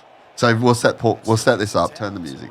Turn the sound off that. So we'll set this up. So Waste Management Open, Phoenix, same weekend as Supercross. It only happens every few years. Yep. You get the Troy Lee team jersey on. You're on the 17th hole, which is like the party hole. 16th hole. 16th for all of golf. And you just strike one to a couple feet, get the bird, wearing the jersey. Like, where does that moment rank? Well, luckily I've had some cool moments there. But that one for me, like obviously having the TLD jersey on, and I think that was the back pin, which is one of the harder ones. Play it. We'll watch it. Yeah. Give it a refresh. Just love this, dude. And I'm pretty sure they played it on the broadcast too. See, this is what I mean, dude. You've just always put the sport on your back. It's so sick. Yeah, it's anytime, obviously there's pressure and that hole is kind of hectic and crazy. I mean, for me, I love it, growing up in Moto and being around kind of stadium atmosphere. So You're a McGrath kid. yeah, and he was my guy growing up, still is. Obviously, like I said, there's added pressure whenever you do something maybe different. Put a jersey on. Guys do different stuff. Luckily, Troy makes some good stuff that's nice and thin and stretchy. Yeah. So yeah, I don't know. It's like I said, to step up and hit the shot is really cool because you're like, shit, I'm putting this on. Like I can't look like an idiot out here. Yeah. So to step up, do that, make the putt. I think one of the other times for me, it was a front right pin, but I usually will kind of let the crowd get loud, which I don't mind because once you get them loud, you can kind of get used to whatever noise it's at. Yeah. Where they try and quiet them, but people are still shouting, and you can hear drinks being made and just, I don't know, background noise. So we'll get them loud, and I hit a good shot, 12 feet left of the hole. What year front was right this? pin. We'll find it. I wish I could remember the year. But so then up on the green, which a lot of times don't do, but I got the crowd going. I felt good about the putt, but ended up rolling it in, and then it just erupted after that. Dude. That was a pretty cool experience. But those two pretty similar because you're kind of putting yourself out there. Same thing with having the jersey on. It's like, hey, look at me. You don't want to be the dude who obviously misses the green or misses the putt. Then you got to try and calm down to play the last 2 holes after that. But it's a good rush. Pressure makes diamonds. Unfortunately, I don't think I was playing great that week, but it was a good time. It was good. It was good for that hole. Did you find a? Oh, here we go. We got Smitty. Oh, look at the posture. Yeah. Oh, that's actually lovely. There's good audio. Yeah, that's lovely. Yeah. Oh, the divot's great. Yeah. I love that. You don't want to give him too many shots. No. He's going to try and nurse a few out of me, but I got to keep it realistic. So you just haven't played yet? We haven't, no. Oh. Have you ever thought about doing like a Moto golf tournament, like a Moto sort of golf deal? I mean, I'd have to just be tough to keep me off 2 wheels. You know, like Supercross? Mm-hmm. Like golf across? Could we do that? Oh, I'm sure we can find a way. Who gets mad at you for that? If you ride? No one. I think it'd be more if I were to ride and get hurt. There's nothing that says like I can't ride. It's, as you know, it's not a matter of if, it's when. I mean, you put yourself out there enough, and it's hard to explain to some of the golf guys out there, but they'll ask like, do you ride? Or I'm just like, no, and it's not necessarily worth it. And always tell them like I was kind of. In golf terms, I'd be like, I was like a scratch rider. Yeah. So, like, I was good. I could go local track, do everything, have fun. I'm not going to try and throw down fast laps, but, go out to the desert, find some cool jumps, free ride, enjoy it, have a good time. But it would be like a scratch golfer, and you'd tell them, hey, go shoot 85 today and have fun. It's like, I don't want to just hop on the bike and just, woo. Like, yeah. You put me on a track, I want to go. You want to find where your limit is on that day. Or at least you want to ride close to that. You don't want to just go kind of cruise around. I'll still, like when I'm at my parents' house, I'll sometimes hop on, one of the bikes, maybe ride the kids around. And they have a few little jumps for my nephews. And, having them on the front, maybe get a little bit of air with them just to show them how it is. The itch. Yeah, just enough. Have you rode a Stark yet? I haven't. Bro, that's what you got to do. Honestly, for someone in your position that doesn't get to ride and you've got to be very careful when you do ride, bro, they are the best things ever. They are so insanely easy to ride. Like, dude, my wife can ride one. Yeah. She can't fucking ride anything. Like, it's insane how, like, tunable the power is and how easy. And you can have, like, mountain bike brakes, essentially. And game I would changer. get thrown off with lever brakes. You think that, but Yeah. it's very, very intuitive. I mean, you can get them with the foot brake as well, but I just feel like as far as just the easiest way that you can ride, they're just unbelievably easy. I think some of the most fun I had is when I had I had a 110 with a clutch, a 4th gear, and a 138 kit in it. Yes. That was my peak. That's living. So that was when, I don't know, that was close to when I stopped riding. So I was, on 125s at that point. But that's where I was faster than a lot of guys was on pit bikes, and used to, hop on the big track on the, 110 and you could just go flat out on it. Yeah. Yeah. You are right though. I did a trail ride with some buddies, and I actually I took the wrong bike. Yamaha didn't have a WR450. They only had a Tenere, and I needed a registered bike. So I took one of these T700 adventure bikes, big old thing, stock road tires, and it was a fucking nightmare. But we were doing all these fire roads up through Big Bear, and a couple of those boys were like a little bit slower. And if I was in the train kind of following them, I just kind of couldn't concentrate. I couldn't focus. It was like the scratch golfer trying to shoot a 90, and I wasn't it. And I couldn't stay in the moment, and I was kind of like making some mistakes. And I just ended up, so we stopped, and I said to the boys, I'm like, I'm just going to go because I need to kind of get up to a pace to really lock in. Yeah. and I can't do it doing this pace, you know? And it's a bit more dangerous and it's a bit sketchier. But, man, I took off down the hill and pushed to – I was comfortable with where I was. I wasn't riding over my head. But it brought me into that flow state almost. And I think that's kind of what you're describing.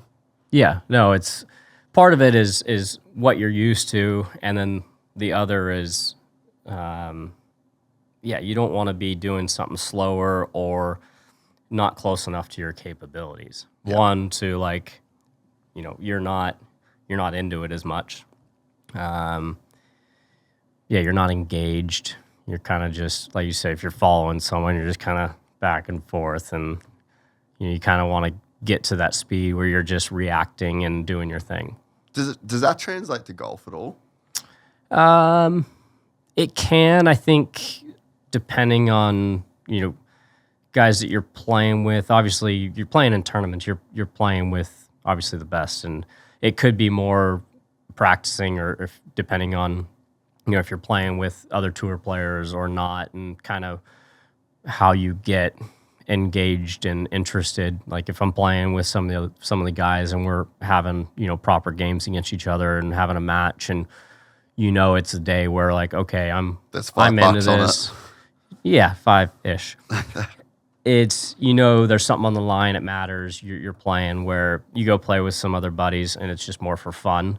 So you're kind of just out there going through the motions in a way, but not going to get hurt. You know. Yeah. You know, you can kind of get away with a little bit more there. What does that flow state that you feel when you're riding, where it's just everything's natural, flawless, fully at your peak, what's your golf version of that? What's the golf equivalent of that? Well, I mean, it doesn't happen a lot, unless you're Scotty. No, there's a lot of similarities there. It's in a way the brain, I would say more so in moto, like your brain shuts off more. And in golf, there's a lot more time to think. But when you're stepping in, you know, you shot, putt, whatever it might be, you're just reacting a bit more. And I think that's something that from moto helped me, you know, always in golf, was to be a bit more reactive. Obviously in moto, once you think, you're down, because it is a very reactive sport, and through practice and working on stuff, you're out there and you're just, when you do get into that moment, there's no thinking. You're just putting the bike where you want and you're just flowing. So having that, I've always been kind of a fast player, and so I think some of that with moto and just, you know, walking up, how far am I, pin, wind, all this stuff, I'm just reacting, and I could go a lot faster. Sometimes I have to try and, in a way, slow myself down so it's not too quick. But that, for me, would relate a little bit more to the moto side of just, I can make the decisions quickly because I'm not really having to think about it. It's much more just reacting to the situation. So yeah, I think there's definitely some similarities there, but we have way more time to think on the golf course, where, like I said, you don't want to think when you're on the bike. It's funny you say about Scotty, right? So when I look at Jett, and from knowing him, being around him for a long time, my personal belief is that he gets into the zone, quote unquote, and that flow state easier and quicker and more often than any other rider. I mean, when I do jiu-jitsu, that's like that. It sucks you into that, at least for me. When I ride, I'm not always there. I'm actually quite rarely there when I ride. I have to be riding quite good and frequently, and because sometimes I just can't get out of my own way. You know, like I'm just not able to ride to a level where I can let go. Yeah. But when I do jiu-jitsu, bang, it's the easiest, quickest. It's just like a fast track to that state, right? But knowing Jett, I honestly think every time that dude touches a dirt bike, he's just there for as long as he wants to be there, you know? Is that what's happening with Scotty? Well, I think partially yes, but I mean, watching Jett is fun especially in the situations where he gets a good start and then it's just immediately just to like just looks so chill, flow, very little effort, bouncing off stuff and just cruising. It looks, at times it definitely looks like he's in slow motion with how he rides and kind of manipulates through some things. But yeah, I do think it's not just getting into that. Obviously, there's a lot before with when you are playing well and the self-belief and knowing. So you kind of already know what you're going to do or how you're going to play or how you're going to ride. So you're like, I don't know, it's just easier to let go and just like, I don't have to worry. It's just, this is going to happen. And so you think that there's an element where, like, for Scotty to be as good as he is right now, like he's just in that state? It's just like he's not worried about where he might hit it. He knows where he's going to hit it. So it's kind of like, well, I don't have to worry about all this other stuff. I know I'm going to hit it right there. I'll just go hit the ball over there. Yeah. It's not that hard. What are you guys making a big deal out of this? There's water over there. There's this. It's like, it doesn't matter. I'm just going to hit it right there. And that's and whether he's thinking that way or not, who knows? But that's how it looks. And that's how Jett looks, right? Like, yeah, him, whether it's Supercross or, watching him in outdoors and picking apart tracks and just putting his bike wherever he wants and however he wants to.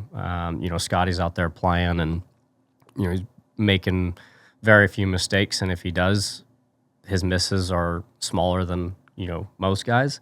That's actually you're so right. Like, that's a big thing in golf is like miss small.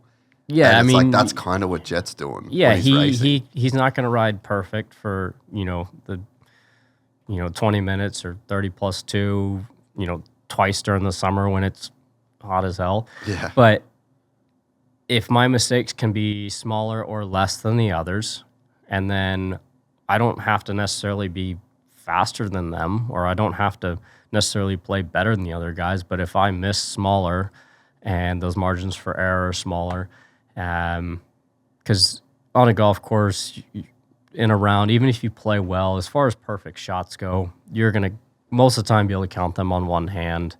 As far as perfect, like I did everything right there. You obviously want them all to be good enough, and then you're going to have missed shots. You're going to hit a shot, or you're going to maybe mentally mess up and hit it well, but misjudge the shot itself. Yeah, or sometimes you might react to something and like, oh shoot, I feel like I'm going to hit it right, so you tug it. There's little things, but less mental errors, smaller misses, less mistakes, and that just leads to obviously good performances, winning, more self-belief, more confidence, and that just keeps building on top of each other. Have you ever had rounds where, even given how much time you've got in between every shot, where you've kind of just blacked out and really been in the zone? Yeah, I mean, I think everyone at that level has, like I said, they don't come often, but there's times where it's just you feel like you can't miss. I mean, kind of one of the first ones I remember in my freshman year of high school, it was a high school sectional event in Marietta, and I shot 10 under 62.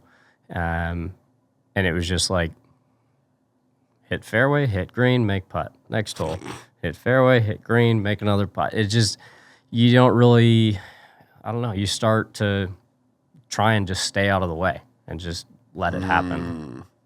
Yeah, it's like, probably, maybe not everyone will appreciate the analogy, but it's like it's like you're tripping on mushrooms or something. As soon as you're like, whoa, I'm tripping on mushrooms, then it's like, it just goes away. You're you're like, damn, just don't think about it. Don't say that. Stay out of your own way. Let it do its thing, you know? And that it's like a weird analogy, but I think it's kind of similar. Like, don't think about this incredible state that you're in, because by definition, that changes the state you're in. Mm-hmm. Yeah, it's, and obviously it's a lot harder said than done, but there's those situations where we've talked about, taking stress off yourself, or not thinking about it, being able to get out of your own way. There's a lot to that. Obviously, if we knew how to do that every time, it'd make things a lot easier. Shoot a lot lower scores, and on a bike there'd be a lot more guys faster and winning every race. Yeah, with perfect seasons. Yeah. Was the players a bit like that? Birdied 5 out of the last 6 holes. Yeah, that clutch putt to go to overtime. Like, come on. That final stretch, because I was basically out of it with, I had 6 holes to go. Actually, on 12, I got a really bad lie in the fairway bunker, hit a great shot, made it, I hit it on the green, made 2 putter for par, and went to the last 6 holes. And like I said, my name wasn't even on the leaderboard. It was just kind of like, all right, here we are. I was trying to make a run just to get a decent finish, and kind of salvage the week. Birdied 13, made a good par, tough hole on 14, and then went to the last 4. It was just like, well, let's just see if we can birdie the last 4. Send it. So I had I hit a good shot, had tough read, ended up making the putt on 15, and then we get to the final stretch on 16. I obviously pushed the 3-wood a little bit, end up with a kick-in eagle, and birdie the last 2, and then I thought at that point when I had posted that I might have won outright. When you give someone or something for people to shoot for, now there's something new up there. Someone throws down a lap time, they know they need to try and chase that, or there's someone on top of the leaderboard. It's like, I'm gonna go get that. So then guys started coming. Kiz actually had a putt on the 18th to win. He ended up missing, so that's when we went in the playoff. Yeah. So yeah, it's weird when you hang, you kind of dangle something out in front. True way. They go chase it. Yeah. But do you remember the headspace you were in that round? Was that one of those kind of moments? A little bit. It was a bit. I was much more kind of aware, because it wasn't like it was a round where it was just happening all day. It was just like back against the wall. It's either this or nothing. Obviously, it wasn't in a position where something bad was going to happen, but it was like I kind of set a new challenge for myself. Hey, let's see if we can do this. To kind of just put everything back and like, this is the new goal. Why not try it? Wild round though. Yeah. Like, and I mean, just to watch Kiz miss that putt too must have been. He had a good putt too. I saw it. Obviously, we don't wish anything for guys to miss or anything like that. You're just seeing what happens. Obviously, you want to have a chance. And so I wanted him to miss. He hit a good one. I know he thought he made it. So that was a little gift. And then what's the mentality in a playoff like that? Well, that was first year they went to 3 holes aggregate, and so that in a way to me kind of takes a little bit of pressure off, because it gives you a little bit of time. You can make a mistake and still be there. Obviously, you'd like to not, but versus 1 hole, like, okay, if you don't hit this in the fairway, you're probably not moving on. So, yeah, luckily 17 has been kind to me over the years, and birdied that again in the first 3 holes, and then we went back, just Kiz and I, for sudden death and sealed it. I just love, golf is such a silly sport, really. It's just tiny little club, tiny little ball, and just go and have fun, walk around for 4 hours, But the spectacle of golf, and I've always tried to explain this to non-golfers, and there's probably a lot of people that listen to this right now that don't get it when it comes to golf. But it's like, what is on the line, and the build-up and the pressure, and it's days and days build up to these like one moment. I just think golf is such an awesome sport for that one tiny moment after a huge build-up. And if you're the kind of fan, which there's so many people all over the world that are fans that will watch literally every single round, like the build-up to that moment is just I'm sure it's as well. It feels as incredible for a fan as it does to you guys, And I think that when you can say to someone like, "This is for $25 million," or whatever the figure is, this guy's never won this tournament before. This would be the biggest win that he's ever got in his life. This is basically a fifth major. Mm-hmm. If he sinks this putt, or if he hits this fairway, and it's just like, I think that's one of the really special things about golf is it just gives you those moments like almost every weekend. Yeah. Well, and I mean, I can't speak for everyone, but I would say we're not out there thinking about like, you're trying to win. And so when it coming down the stretch, you're not thinking, well, if I win, I get this, so I get this much money. It's like, I don't know, we're all competitors, and when you're in the hunt down the stretch, you're playing to win. You'll see plenty of guys, maybe go for it on the last hole, or maybe try something that they may not, just because they want to have a chance to win. If they finish second, third, or fourth, like, is what it is. Yeah, you'll end up losing money, but it's like you're not thinking, well, I don't want to go for this because I don't want to move back these spots. It's like, no, you're playing to win. Yeah, everyone's just and we're very, very lucky. We've done all right financially.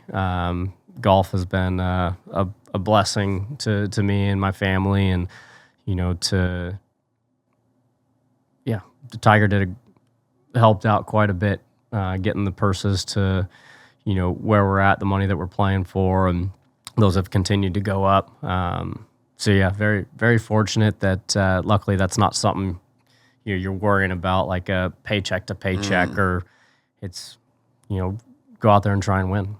What did Tiger do that was so positive that in terms of the purses? Well, him and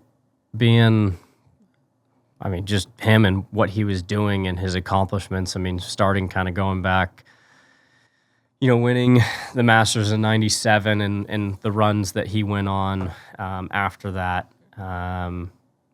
He became Tiger. So he just elevated the game. Yeah, and I think the platform was kind of set there from obviously guys before him, guys like Arnie and Jack, and but the impact that he had on the game is really unlike anyone else. And to see where things went pre-Tiger to looking at where things were in 2010 and then going from there.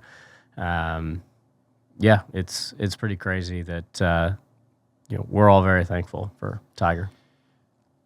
It's kind of rare though that it actually trickled down to the players. Like, why is golf so uniquely set up to where the players do benefit from that? Because I don't know if you follow. Do you follow UFC at all? A little bit. So they just did that $7 billion Paramount deal. And then at the press conference, Justin Gaethje's talking about like, oh, my pay didn't go up, even though the pay went. It's like an order of magnitude more money for the UFC. So it's like their sport, even though there is like this crazy injection of cash, whatever infrastructure is in place, it doesn't automatically trickle down to the players. But golf is kind of unique in that respect, maybe. Yeah, in a way. I mean, I don't want to like jump way into it because I wouldn't know all the specifics on how to like describe it to you. But yeah, there's definitely more ownership for the players and being with the PGA Tour. And then I think over the last, definitely over the last handful of years, it's gotten cleaned up and organized a little bit better, where, everyone's kind of working together a bit better, having, equity. And then I think we have a new TV deals maybe in the next couple of years. But yeah, we do have a great setup with the involvement, how money is trickled down, obviously with our tournament sponsors, ones that have been around for a long time or new ones, money being able to go from those tournaments to local charities, our retirement plan. I don't think you're going to find many guys complaining too much, especially if they knew maybe other situations in sports and stuff like that. Yeah, because, I mean, not a lot of sports are set up like that. And I mean, it's kind of like getting into the weeds a little bit. But, I mean, golf is an affluent sport. And it's seen by, it's like if you go back pre-Tiger, it was accountants and it was lawyers and it was Wall Street guys and it was like this country club kind of thing, which you could kind of look at that and be like, nah, that's lame. That's kind of douchey. But it's almost like that laid the foundation for this to be a very smart business. And if you go to like drag racing, it's like a different kind. It's like some diesel mechanics and some tire shop owners. It's just there's a very different scale of like business acumen that built the sport, and it's just cool. Like you guys really did benefit from that. Yeah, I mean we're lucky to, like I said, more on like the sponsorship side of things and the businesses and the companies that want to come in and be involved in golf. We're talking about some of the biggest companies or businesses in the country, and it's maybe in a way like a sport that they're not scared to be associated with. Yeah, true. And not to be a knock on other sports by any means. I'm obviously a big sports fan, and then especially into action sports, but it's maybe an easier fit. Easier sell. Yeah. Yeah. I want to say a massive congratulations to the team at Fist Handwear, because starting right now, Fist is proud to be officially distributed in the US through a partnership with Parts Unlimited, bringing their gloves to riders all across the US. That means it is easier than ever to get your hands in a pair, no matter where you are. I've been banging on about how amazing Fist gloves are for the last 10 years, and now it's easier than ever for US riders to get a pair of their own. If you've heard me talk about them on the podcast before, but never tried a pair of your own, now there's no excuse. No matter what you ride, motocross, BMX, road, or even on the job, Fist has a glove designed for every condition, from blazing heat to icy cold. Apart from being the best performing gloves in the world, they also have a design for any flavor, from wild prints and bold graphics to collabs with some of the world's best athletes. And it doesn't just stop at gloves. Fist has moto socks, tees, hoodies, and hats, the full kit and caboodle. I've trusted Fist for over a decade, and I don't plan on changing. Do yourself a favor, join the Fist army today at fisthandwear.co, or head in to your local dealer and tell them that they need to start stocking Fist. Did you see the golf boom coming? The most recent one? Not really, but I feel like golf had kind of several booms. It's continued to grow. Yeah. But COVID was a big boom. Isn't that insane? It was kind of, other than if you're in California, it kind of shut down for a bit, but like we never stopped playing in Florida. Florida was dope. Yeah. Yeah. So it was like, that was kind of one of the only things you could do. Yeah, it's insane. Dude, I knew back when I was starting doing all that stuff in 2016, 2017, no one had tapped into the YouTube content space. There was, I can't believe I'm forgetting it was like the first podcast that was in golf. I'm trying to think on podcasts. I can't, it's Sully and those guys. Oh, No Laying Up. No Laying Up. Yeah. I can't believe I forgot that. But like they were really like the first kind of guys, but yeah, the way that it exploded on YouTube's just been amazing. But it was pretty obvious if you were paying attention to other sports. And I think that's, you think about motocross and supercross. Dude, how many Verb videos have you watched? How many Racer X videos have you watched? Our sport has always been so big online. Dude, think about all the productions that Hammer's been a part of. James Stewart, Heli shoot, so ahead of every other sport almost, and it's just like, it's crazy to think that action sports, dude, skating, Thrasher magazine, like the action sports culture was so ahead of all of these other mainstream sports. But, when it kind of hit those sports, it just really, really blew up. Well, I think some of it too on the action sports side is because maybe in a way, like they weren't. It's not like they were on prime time or on TV a whole lot. Yeah. So in a way, it was like True. that was kind of the only way to get it out. Doing short little, at the time, weren't social pieces, but in a way what they are now, and putting together those little videos, or like, going back in the day to the old Moto videos, like that was. What was your favorite one? Trying to think. Steel Roots Oof. was a good choice. one. Good choice. But those were some good videos back. I mean, even going to like Crusty Demons, and they were all good. Dude, you just grew up in the thick of it too, Yeah. eh? Like, I mean, being in Marietta, dirt bike capital of the world. it is crazy that you are a professional golfer. Really. Part-time golfer, full-time moto. Yeah, full-time moto fan. But isn't it though? Like, just given everything that you're around, like you still keep a lot of that circle. But I mean, look, probably made the right call, I would say. Like, hindsight's 20/20, but probably did the right thing. But it's just insane to get to where you got to from where you came from, given that you were just such a crazy moto fan, and still to this day. But just epic the way that it kind of turned out. No, it's definitely been interesting. I mean, if people don't know, like where Marietta is, obviously in the moto world, you should.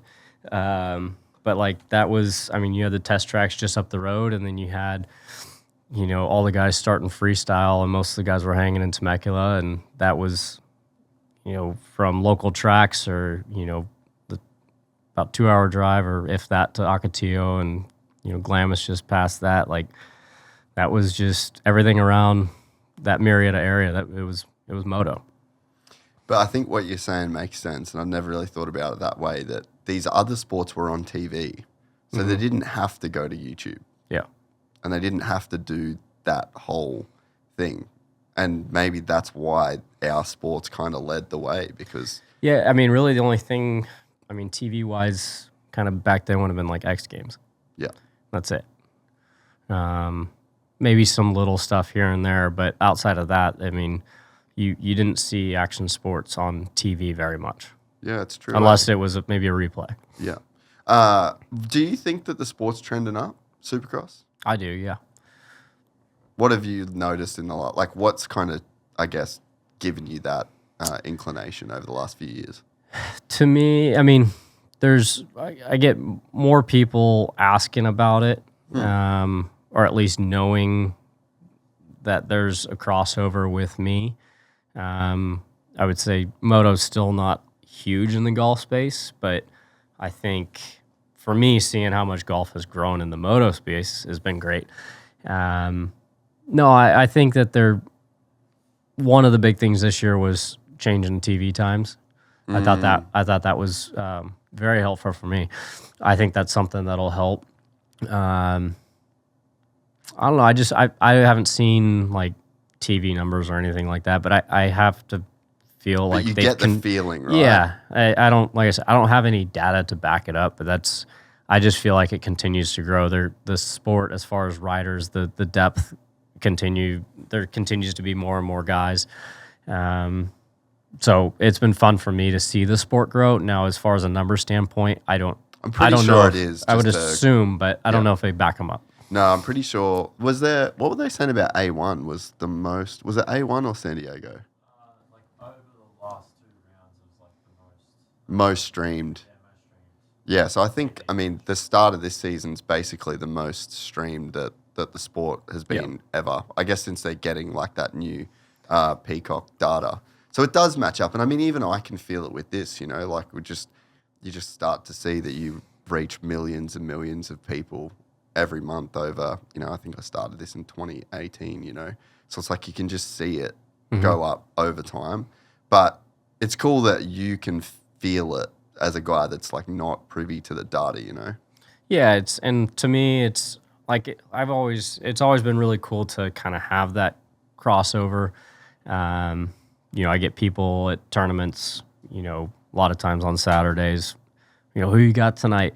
That's sick. And it's like they're I know exactly what they're talking about, or they're asking, is Eli going to win tonight, or is Jett going to win tonight, or whatever it might be.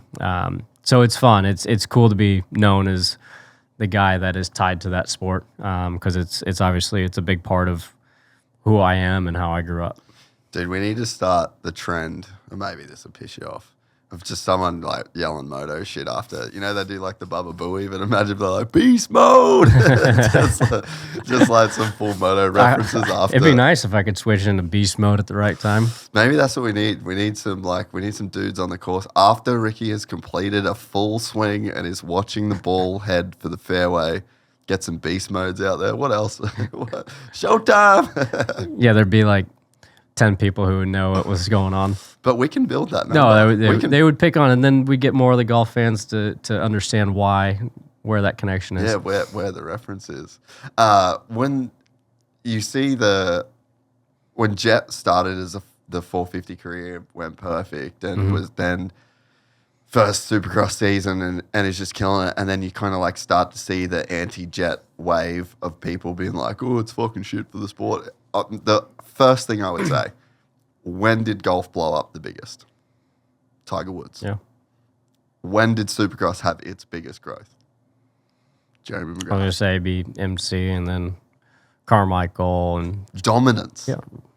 For whatever. Or either the dominance or having the you knew these two guys were going to go at it. Yeah. Or right now it's kind of like open season. Okay, I know if any of these guys get a good start and there's 3 or 4 of them out front, like, all right, let's go. Oh, dude, people ask me who's going to win this weekend. I mean, 250 class, Haiden. Like, it's pretty.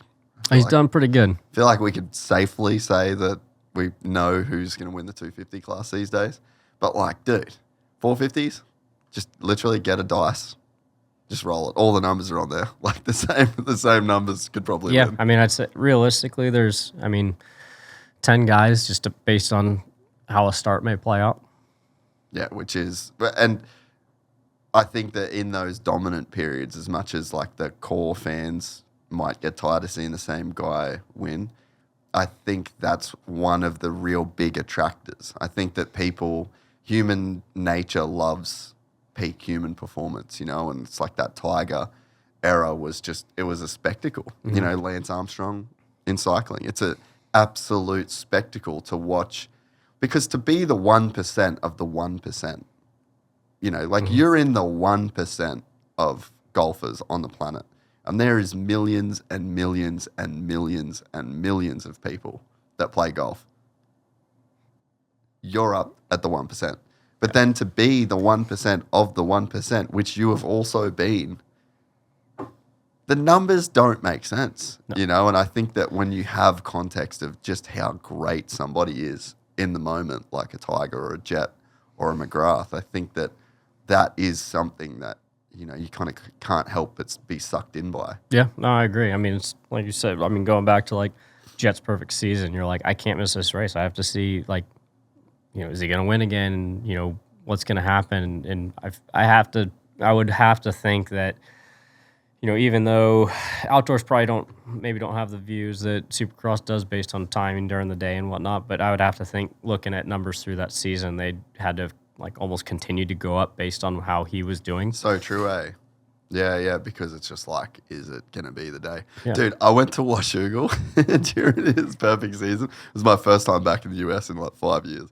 I went to Washougal, and I hadn't seen the boys in years, and I was so stoked, and I was like, fuck, I don't know that I want to go in the truck. Let me wait until after the race. Imagine, I ended up just seeing him anyway, and I was like, all right, whatever. But all day in my head, dude, and that was the year Chase was ripping, right, at Washougal, when Jett, it was 23. Oh no, was Chase there? Anyway, I remember Chase being really good that day. But yeah, I just was like, I don't want to be the different thing that happens in this weekend that fucks this up. But like, you're right. You kind of like carry the anticipation as a fan. I mean, even down to the very last moto, it's like he's won 22 of these. Yep. in a row, odds would say he's probably going to win the next one. But it's just like, eesh. It was just cool to see. I mean, I don't see how you really can't be a Jett fan, but to see someone put together that kind of outdoor season is just crazy. Did you ever think we'd see another one? No, just because of, knowing what it takes just to win a race. Yeah, just and to do it once. All the things that can get in the way. Not just being, if it was a mistake Jett made, or there's so many little things. I mean, you get bumped at the wrong time. I mean, mechanical. I'll just say that too. There's just too many variables, and to be able to go perfect is, I didn't think that would happen, especially with nothing against going back however long you want to go, but I do feel like the depth and the amount of guys that are fast enough is, will match just about any era, if not be better. Do you think that next year's A1 is going to be the biggest race of all time? If we can have everyone healthy. All right, so let's say Jett and Haiden are there and healthy. Is that the biggest race of all time? It's going to match up with some of the best what could be a potential rivalry. There will be a lot of build up to it, but I would love to just, them two especially be healthy, but all the others. Then add the rest. Yeah. Because there's no guarantee that either one of them are going to go win. And people always ask, like, oh, who's your favorite? Who do you want to win? It's like, really don't have one. I know a bunch of the guys. I pull for all of them. I want to see, guys get good starts. I want to see good battles. I want to see someone go win the race. Yeah, you're for the boys. Yeah, and I want to see the guys stay healthy, because I don't want to see, going back to like Tomac, like he had the title won and, an injury they were like, ruined it. Yeah, nope. Never mind. You're out. Give that back. For me, it's more like I want to see them be able to figure it out on the track and just go at it. What do you make of the Haiden Deegan arc since he went pro? I mean, it's obviously been very impressive to see him, come from not riding a whole lot growing up and then going into like, this is what I'm going to do, kind of setting his sights on, I want to do this, ride professionally, Supercross, outdoors. I think there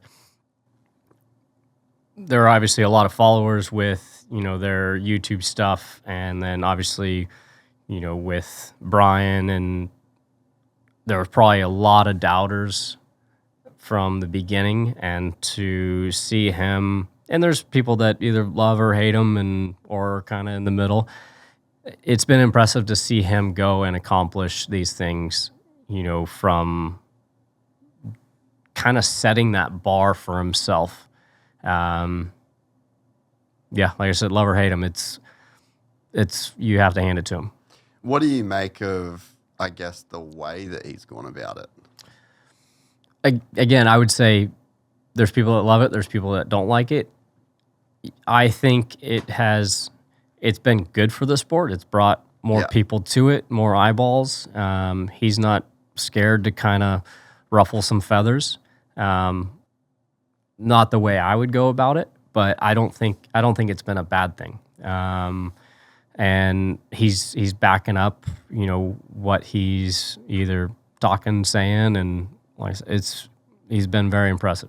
Is there a golf version of Haiden? Like Kim, maybe? Not necessarily, maybe to that extent. I mean, I can't throw names out there. I don't need anything coming back at me. Fair, but fair. I wouldn't say no golfers listen to no. this. Yeah, we'll get some golfers too. Yeah. No, I wouldn't say to the level of Haiden. But like I said, I think it's been good for the sport. Yeah. No, dude, I completely agree. It is crazy, though, I mean, I wonder, like, do you think anyone in golf will ever be that forward about in their approach, or is it just too much of like a gentleman's game? It just wouldn't fly. Like, how would that be dealt with on the tour, do you think? Is there room for that to ever exist? I mean, I think it'd be fine. It wouldn't go over very well. Yeah, I'm not sure as far as on like if the player had, it'd have to be the right sponsors that knew this, like, this is what we're getting into. But yeah, that'd be, I don't know. I think it would just be a tough sell to the guys you'd be around week in and week out. Yeah, but you got that YouTube money coming in. You got famous dad. You're good. Just go for it. Yeah, nothing to lose. It would be pretty sick. I mean, it'd probably suck to be around it, and I'm sure it does suck for a lot of these guys. Like, I heard that him and Max fully got into it at Yamaha, like at Star after San Diego. And it's just like, bro, it works. It's so brutal for the dudes around him, and he's melted people. But I didn't even think the pass there, I didn't even think that was nothing. No, I agree. I mean, he probably, whether he tried to, get a little close or not, yeah, but that wasn't, I mean, we've seen all of them, but like that was just kind of a standard, hey, I'm just going to come, throw it around, and I'm out, I'm passing you. Yeah, that was normal. I didn't think there was anything, it wasn't a bad pass. I've changed my definition of a takeout after that weekend because I completely agree. And now this is going to be, because of this is like a new law. It's like the Deegan-Anstey law. If that same pass could have happened and you could have not crashed, it's not a takeout. Because I think that there's a world where Deegs runs it in like that and Anstey doesn't crash. Yeah, like I think it may have caught Anstey a little off guard. But yeah, I do think there was a way where he doesn't crash. Yeah. So to me, if that's the case, fine. But I'm not telling Max that he shouldn't have crashed there. Yeah. No, same. But I can just see a world where he stays up, Chase on Coop in San Diego, I don't think there's a way that Coop stays on the black. No. Deegan and Kitchen, probably not a way that either of them are getting out of that move unscathed. So I think because of this, and dude, the controversy that it caused online was just insane. But it's probably just the nature of it. Yeah, it's who it is, and some of the past, guys like Anderson or Barcia, if they do something that is close, it gets talked about or pushed, where if someone else did it, it's like, it was fine. Yeah. So kind of just the nature and kind of make your bed, you sleep in your bed. Yeah. But yeah, I think because of that weekend, I've just changed my definition. I'm like, if you could stay up, then it's not a takeout, because there is some where you just got no choice. Like, it's over for you. Yeah. But I think you're right, ultimately, that it is good for the sport, and it's so hard. I mean, maybe you can speak on this in a sense too, right? Like, there's been so many guys that have come and been in the position to elevate a sport to a new level, right? I think you're one of those guys. 2010, your Sunday Orange, flat brim, action sports, Red Bull. Like, you really came out of the gate, and I don't know.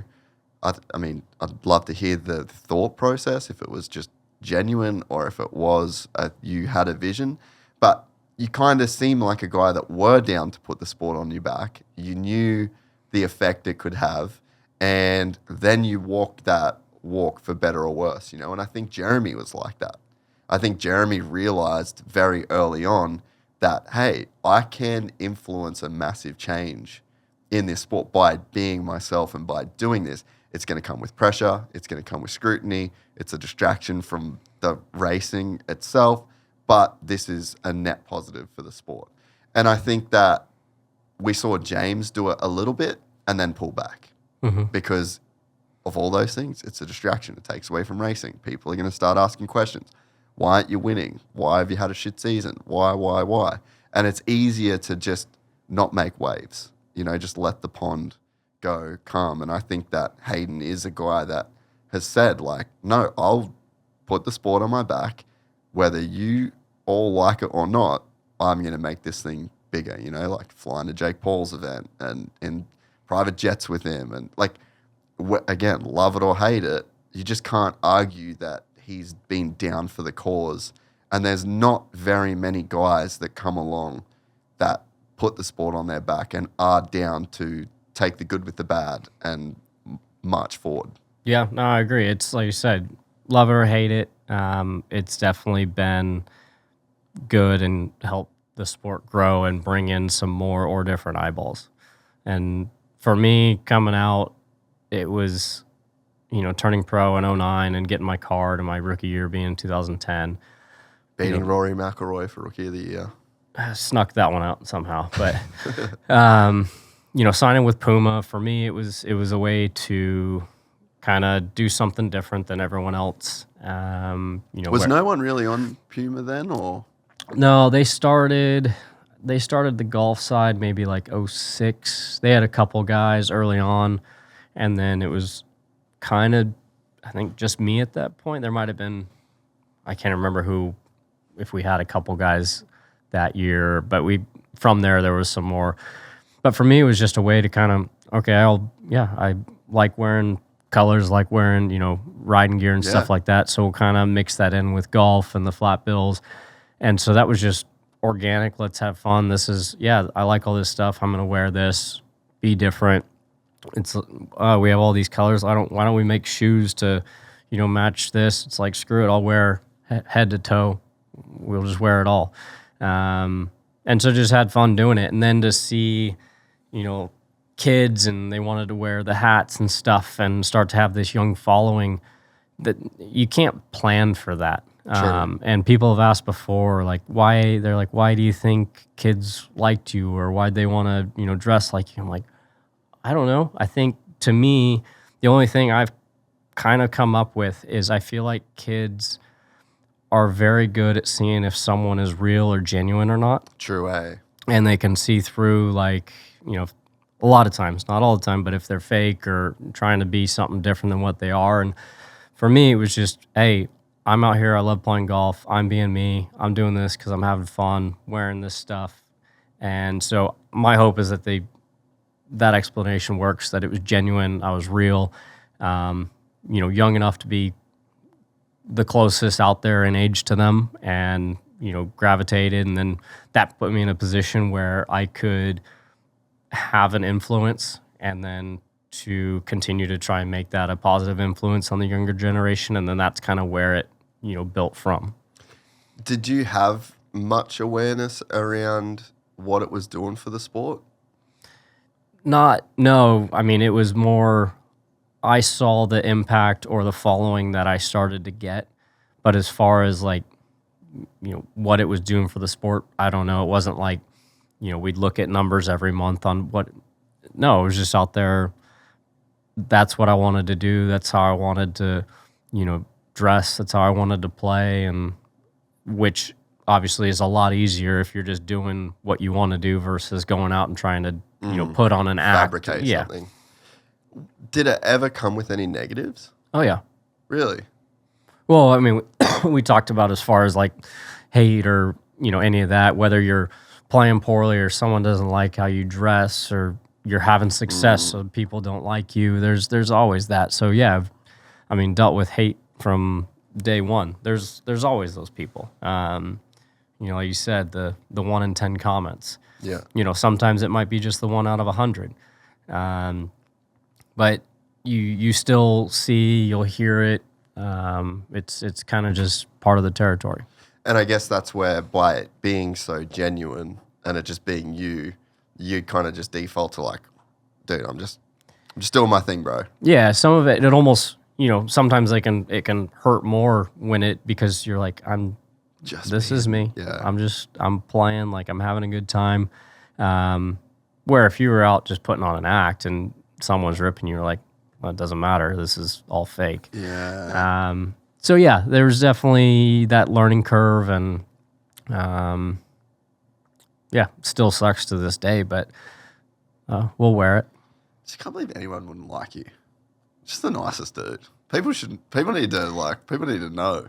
I think, I can't remember where I heard it from, but one line that I always kind of liked or referenced back to is, if you don't have haters, you're doing something wrong. Yeah, true. The one thing though that I've like really learned, especially doing this, because I wasn't a public person in any capacity at all before I started doing this.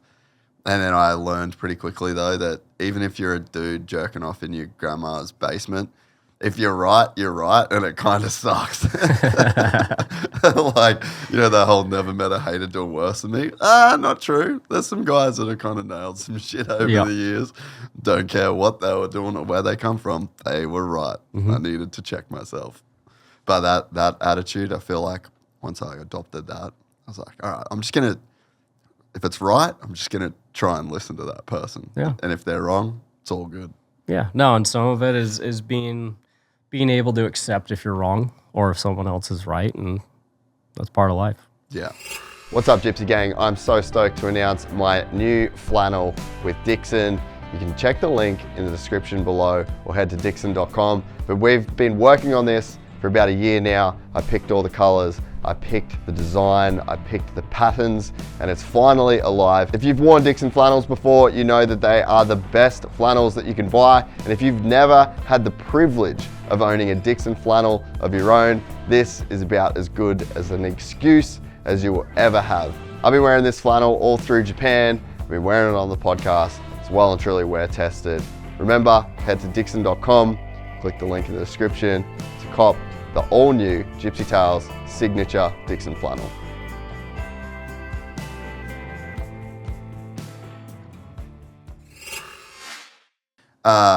The Red Bull thing must have been pretty sick though, right? Like, I'm sure to people, to like just, all right, pure golf fans, Rickie Fowler gets a Red Bull water bottle and Red Bull towel. I actually still have one of your Red Bull towels, actually. We did some good ones. Yeah, that's like my pride of joy still in my golf bag in Australia. And I have the high tops too, actually. There you go. I'm a bit of a Rickie Fowler stan. So to the golf fan, they see the Red Bull towel, they see the bottle, big deal. But to Rickie Fowler, Red Bull sponsorship as a moto kid, lifelong. Yeah, Red Bull, yeah, in the golf space, it's like, okay, cool, Red Bull, that's great. But Red Bull was the top of the top. They only sponsored the best athletes in their sport.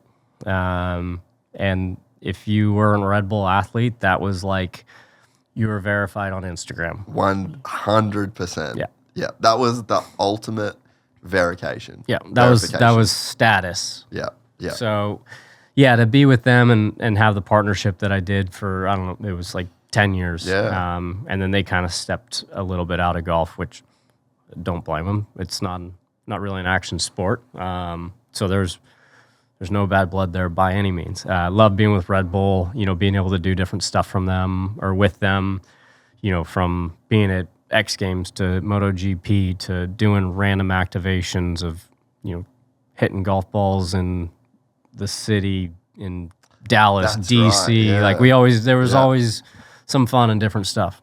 Yeah, but to people that know and that saw that, they were like, dude, that's so sick. I mean, obviously you're not wearing a helmet, so like it's not like they ever gave you the helmet. Yeah. But I mean, to just be an action sports kid growing up in Murrieta, to be on Red Bull must have just been the coolest shit. Even if I can imagine you being like, I don't care if no one even knows what this is about. To me, this is literally the coolest shit. Yeah, it's kind of the one, like, it's like, if you know, you know.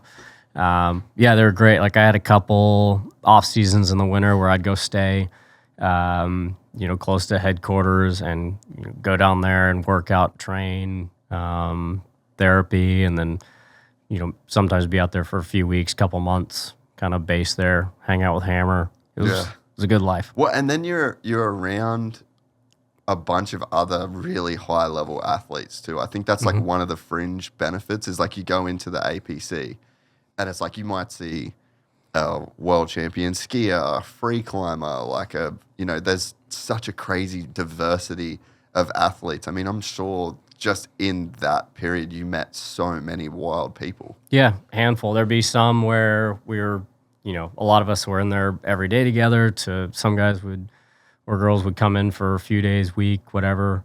But like, it's where our buddy of mine like met and, become friends with like Ian Walsh, spent some time in there with like Travis Rice, who's sick, dude. But yeah, surf, skate, snow, all of it. Yeah, pretty cool. So is Motocross of Nations like the Ryder Cup for you? Is that your MXON? Yeah, I'd say that's probably about the equivalent in the sport. What's it been like to be able to win Ryder Cups? Unfortunately, it's only been, I think, one.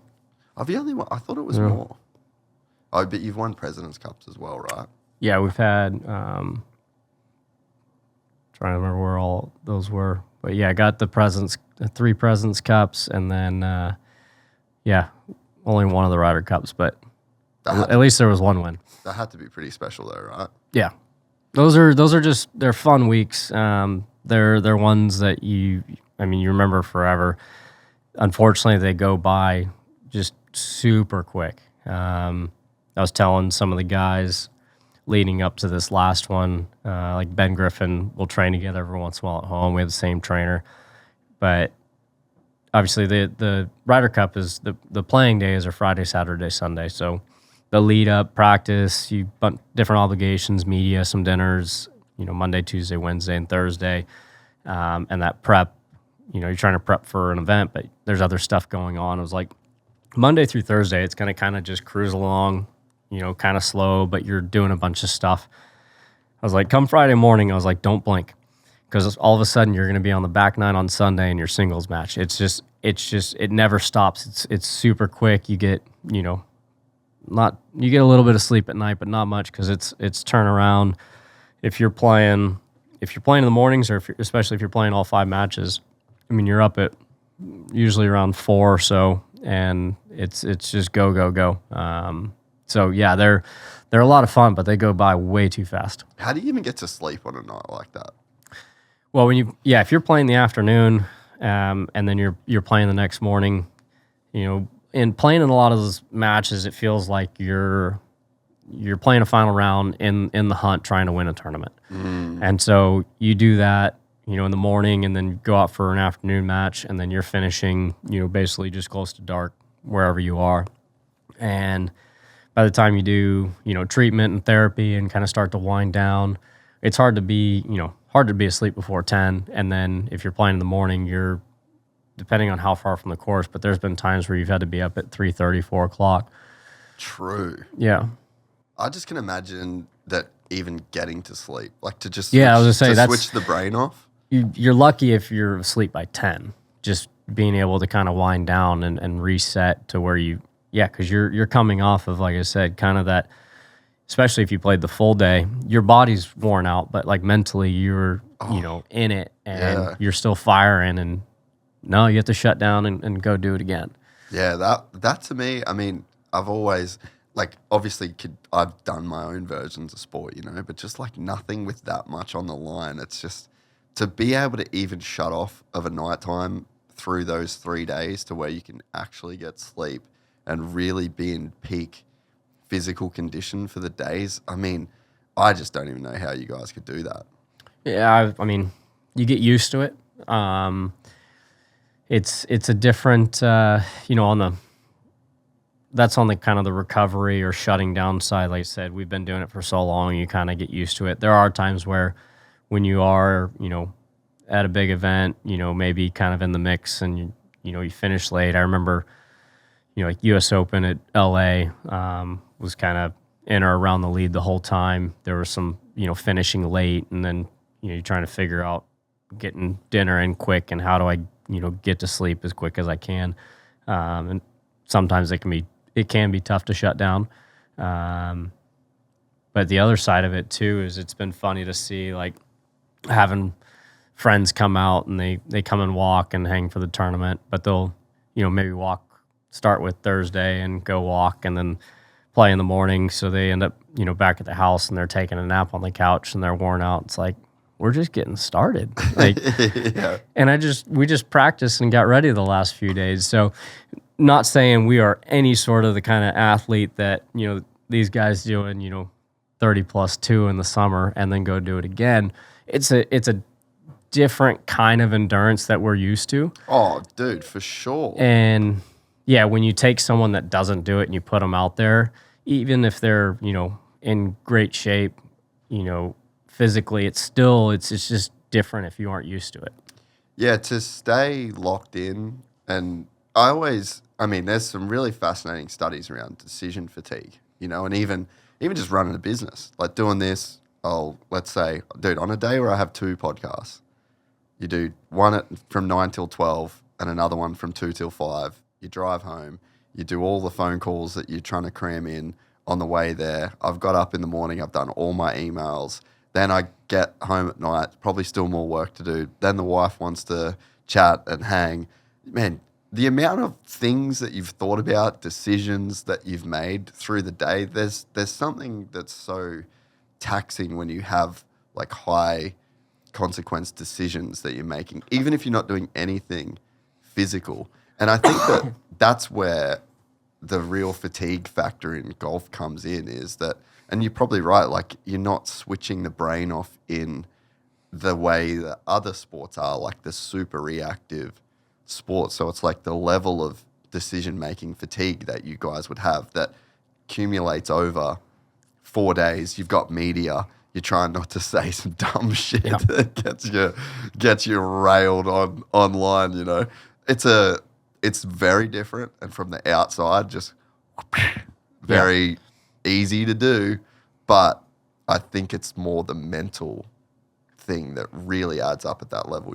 Yeah, it's not saying that we're anything special other than that we can hit a ball better than most people in the world, but it's a different kind of endurance, and when you take someone that isn't used to it, and it can wear them out. But I still think some of the baddest dudes are on the bike, Supercross, outdoors, explaining to people what, they do, those 30 plus 2s in the summer. Oh, thank you. Just the consequences, man. Well, that alone, but like when they're, doing that, have an hour break in between, it's 95 heat index of a lot. All of it. Humid. Yeah. How hot is it? Yes. It's nasty. We're out there just walking around. We have in pants saying it's hot. It's like I'm going back and, watching them just coming out just drenched. I'm like, I'll be okay out here.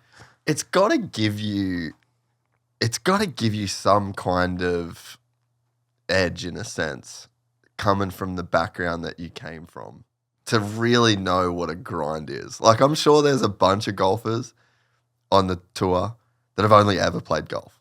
And like, they might be fans of other sports, but they've never played other sports to the level that you did. And you're right. Like, even to be a shit motocross rider, like if you can do 10 laps on the main track of Parla, you're a fucking G. In the civilian... They don't know what arm pump is. Yeah. Dude, I was thinking about the other day, I was explaining arm pump to someone. Coop. Did you listen to Coop talk about arm pump in the pod? Mm-mm. I gotta pull that one up. Dude, he's a fucking savage human. But he was talking about arm pump. You remember the morning wood comment that he made after Seattle? Yeah.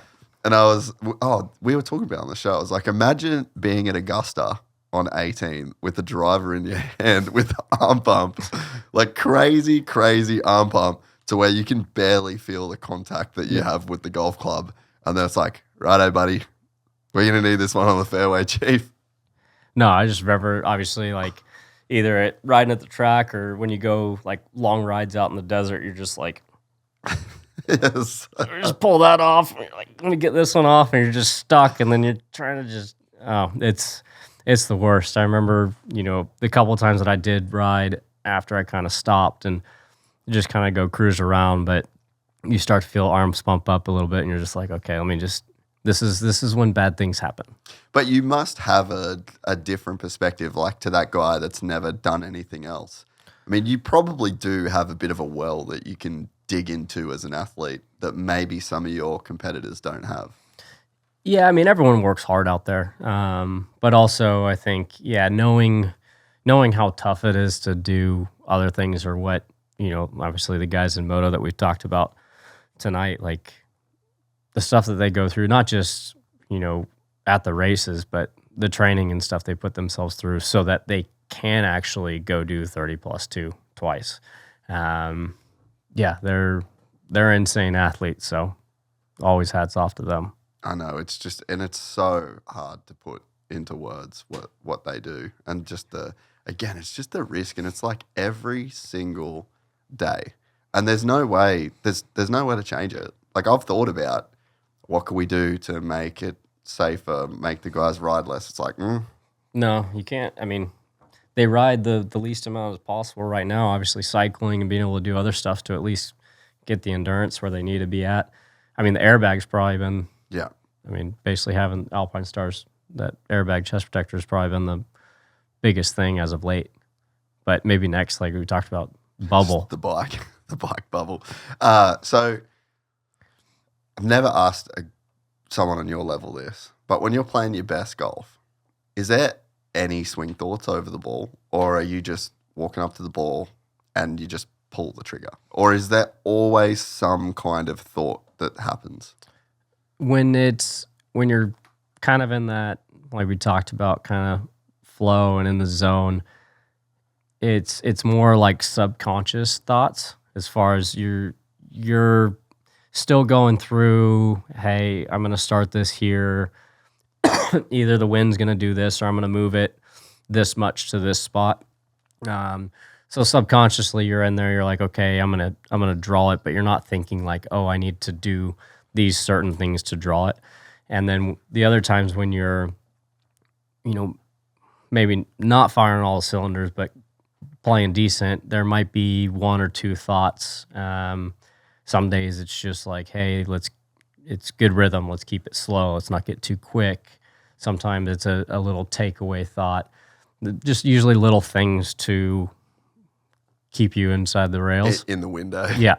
But no, when things are going good and there's really don't have to think about what you need to do, it's much more the subconscious, like, okay, I'm going to hit a cut here, and you do that, you react to it. It's not, you're not thinking about what do I have to do to make the ball cut.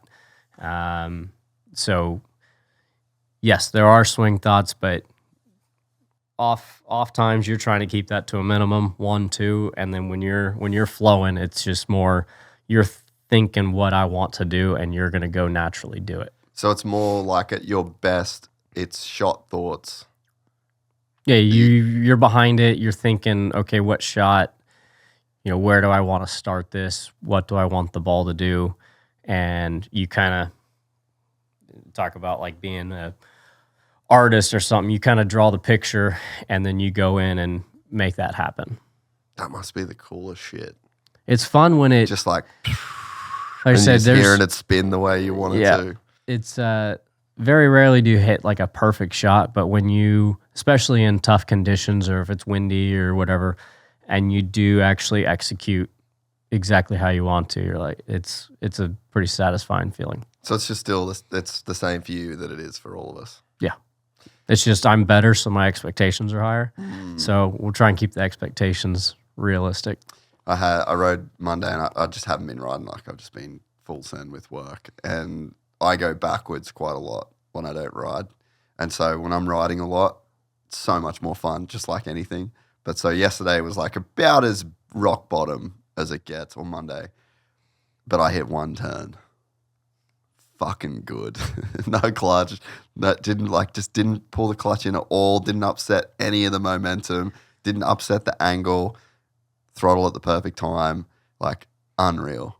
And it was, I literally said to the boys, I was like, I did that one golf shot that makes me want to ride on Saturday, as opposed to just keep the bike in the shed.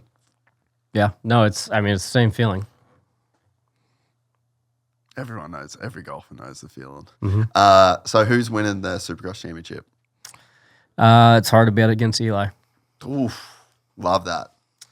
No, yeah, if I had to pick someone right now, that's a tough one to, like I said, bet against that. Yeah, I'd love to see Hunter get up in there a bit more. Obviously, a good ride last week. Dude, 2 weeks in a row. Yep, sorry too. Yeah. But It's kind of sneaky I think it's underrated. he's hanging in there. Like, obviously, he's not wowing anyone like hole shotting up front or anything like that. But he's done a good job at hanging in there, and he's had a solid start to the year. He'll win one soon. But shoot, it's so hard because there's so many guys, like we talked about. If certain guys get out front, you're not catching them. Yeah. So you need to be one of those 3 or 4 out front, or you're not winning. Yeah. Yeah, and I think that Hunter's rides have been pretty underrated, especially if you look at where he was last year. Just 12-month difference, leaving California, 4th and 2 seconds. I think he could have got 3rd. I think he was, even that though was quite smart. Like his A1 ride, he probably should have passed Ando a bit earlier in that main event, but probably was just a little bit like, we can just chill on that. But I think if he passes Ando earlier in that main event, he passes Prado and I think he gets 3rd. So like, I think it was kind of, again, underrated how smart that ride was for him to be in the moment to just make that call, because that 4th could have been a 14th. Yeah. With one entanglement with El Hombre. So smart there. San Diego, probably the best ride of his career. It was a good one. Super good in terms of Supercross. And then, again, very similar style ride as San Diego. I think he got really hindered with lappers, like Mitchell Harrison got in his way, and then Austin was in front of him for like pretty much a whole lap. Yeah. So I think that main event looks a little bit different without lappers. Does he win? Maybe not. Chase obviously was pretty epic. But yeah, I think to get out of California the way that he did is just like very, like leaps and bounds better than last year, Yeah, it would have been interesting on San Diego if he maybe waited a little bit to show Eli. Because he was fast in the whoops, eh? Hey, I'm here. Yeah. I love that Eli was like, dude, the Lawrences ride their bike so quiet. He legit just couldn't hear him. Yeah. Isn't that crazy? No, it was just funny. It was like he just like, what are you doing here? It's like I said, he's had a nice solid start. It hasn't been anything like flashy or like impressive, just solid. So yeah, it's Supercross is in a good spot. Wish Barcia was still healthy to throw another guy in there. Yeah. Dude, we stopped talking about the Ducati stuff, but like, how insane is it for a manufacturer to come in, all right, right up until that crash, 2 dudes in the top 10 in the 450 class on a brand new motorcycle at its first ever Supercross race. Yeah. That is insane, dude. Ducati's done all right in motorsport, but yeah, no, to do that and be up there with the other guys, and it's not easy to do. So yeah, like I said, I wish Barcia was still in there. It's in a good spot right now. Kenny, see if we can get him going a bit. He's got a couple wins coming. Yeah. Yeah. As soon as we head east as well, I think there'll be some tracks that I just don't think anyone's going to see where he went. He'll get out, sprint, be gone, get the win. He's always, if he can get that start and get out and put some, sprint laps in, he can get himself out there. So I'll let you get out of here, mate. I probably kept you a little bit longer than I said I would. People can see you next weekend at the Waste Management Open in Phoenix. If you're going to the race, might as well. If you're going there Friday, go and watch Rickie play. If you going there Thursday, go watch Rickie play. But stoked for you, bro. And, it'll be, might be crazier at Waste Management than it is at Supercross. Honestly, it gets a little hectic out there. Yeah, if you listen to this and you're not necessarily a golf fan and you want to see some really cool version of golf, go to the Phoenix Open, because it's one of the most lit weekends. And if you're a single dude, you can go there too. Also go there. Yeah, it's on the weekend or Friday, Saturday, there's a few 100,000 people, and maybe a few thousand of them know there's a tournament going on. It's just everyone's there because it's the place to be. Oh man, I can't remember. Maybe it was 16 the year that we hung out, because you went to the race that night that year, and I just couldn't believe it. It was unreal. The turnout, the demographic. We went out in Scottsdale that night. We played a bunch of golf that weekend. That was one of the most fun weekends I've ever had. It's crazy. It's really anything you want it to be. Yeah, but we probably won't see you at the race. We'll see. A little different with the kiddos now, depending on tee time.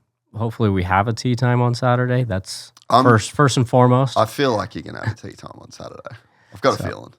No, the hard part for me, like I kind of mentioned it when we first started on here, is, I mean, the races are fun, but I get more out of being there for practice and qualifying and hanging out with the guys and going hanging in the trucks, and where obviously you don't get to see everything on TV with the coverage, but I don't know. I'd rather be there during the day. So unfortunately can't do that if we're playing. So we'll see. I'll definitely be watching, worst case. Well, dude, thanks so much for doing this. Like I said, I've been looking forward to this since 2018, really, and could have kept you here for 5 more hours talking about Supercross. But yeah, like I said, I appreciate everything that you've inadvertently done for the sport. You know, you have bought a lot of eyeballs just with your connection and how proud you are of the sport, and it's awesome, man. I love to see it. It's so cool to get your perspective as the athlete that you are on some of these top guys, and I know that they all just have a ton of respect for you and what you've done as well. So on behalf of all the motocross community, mate, I appreciate it, and yeah, it's been awesome. Thanks, man. Yeah, enjoyed being on. We'll do it again, and yeah, you say a lot of those guys have a lot of respect and follow me, but it's all mutual. Obviously, like I love the sport. It's always been there since day one. Yeah, golf and moto nerd. Love it, dude. 2 great things to be a fan of. Rickie Fowler, ladies and gentlemen. If you enjoyed this content, please like and subscribe. And to listen to the full 3-hour podcast, search Gypsy Tales in your favorite podcast platform or click the link in the description below. Gypsy Gang.